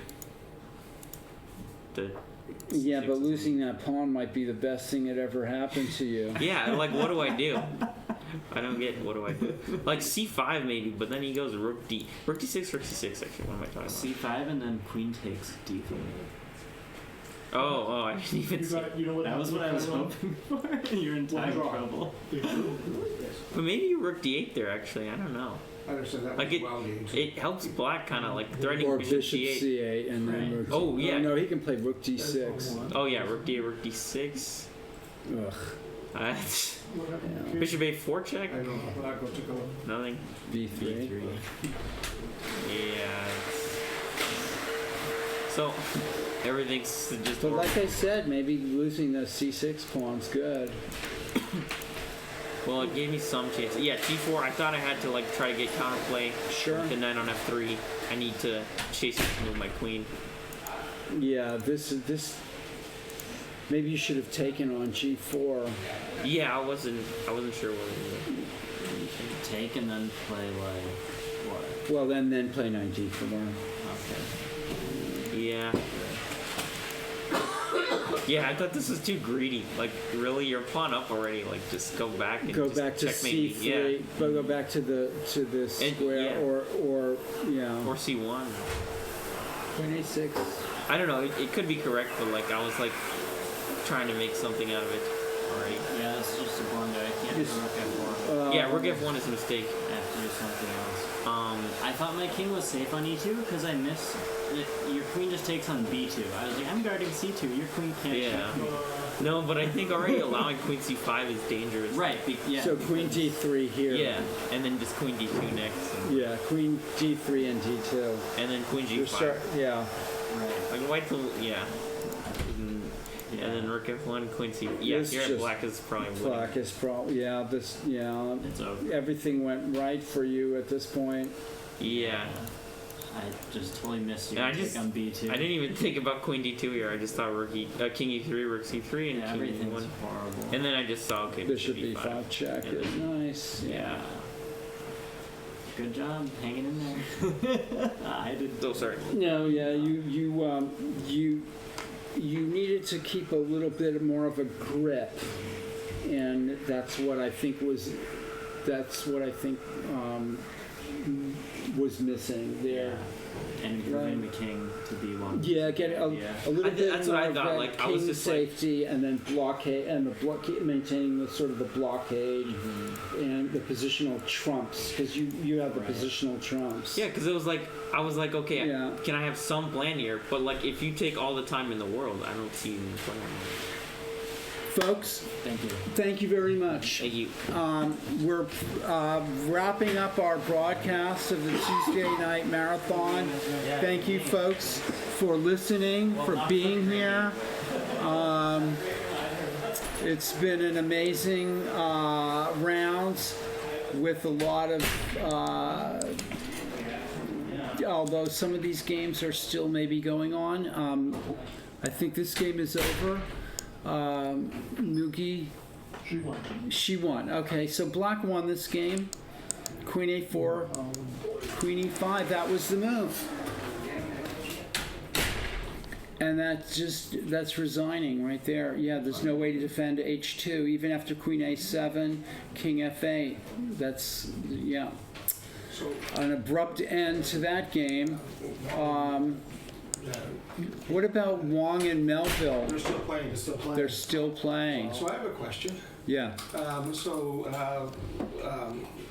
Melville made an illegal move. 2 minutes, and it's 2 minutes, but he touched a pawn that he can take. Does he have to still take that? The tournament director is right there. It's the first thing he does. If he touched the pawn, if he touched something and then took the pawn, all he has to do is move the piece he touched. You know, I have another If he question. took the pawn and How then... can experts and masters play illegal moves during their game? No time left. He's got 2 seconds. This is no longer a verb. This is a forfeit. Okay. And what about Shaw's game? How did that game turn out? They drew. They drew. She, once again, She pulled that one out of the hat. She defended very well. That was he really went at her. And so was this the final position? I don't know. Yeah, I don't know either. All right, so that game ended in a draw. Wow. All right, folks, I'm gonna wrap up the I'm gonna wrap up the wrong one.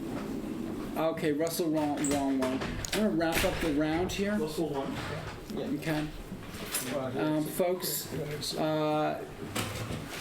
we are going to say goodnight from the Tuesday night marathon, and we'll see you next Tuesday. Actually, we're going to see you on Saturday for the Addison at 3 o'clock Pacific Standard Time, and we'll be back here. So, good night from the Tuesday night marathon, and I'm going to transition to the rapidly emptying tournament hall that you can all see there, and we'll be back. Damn, these guys don't even know what board number they're on.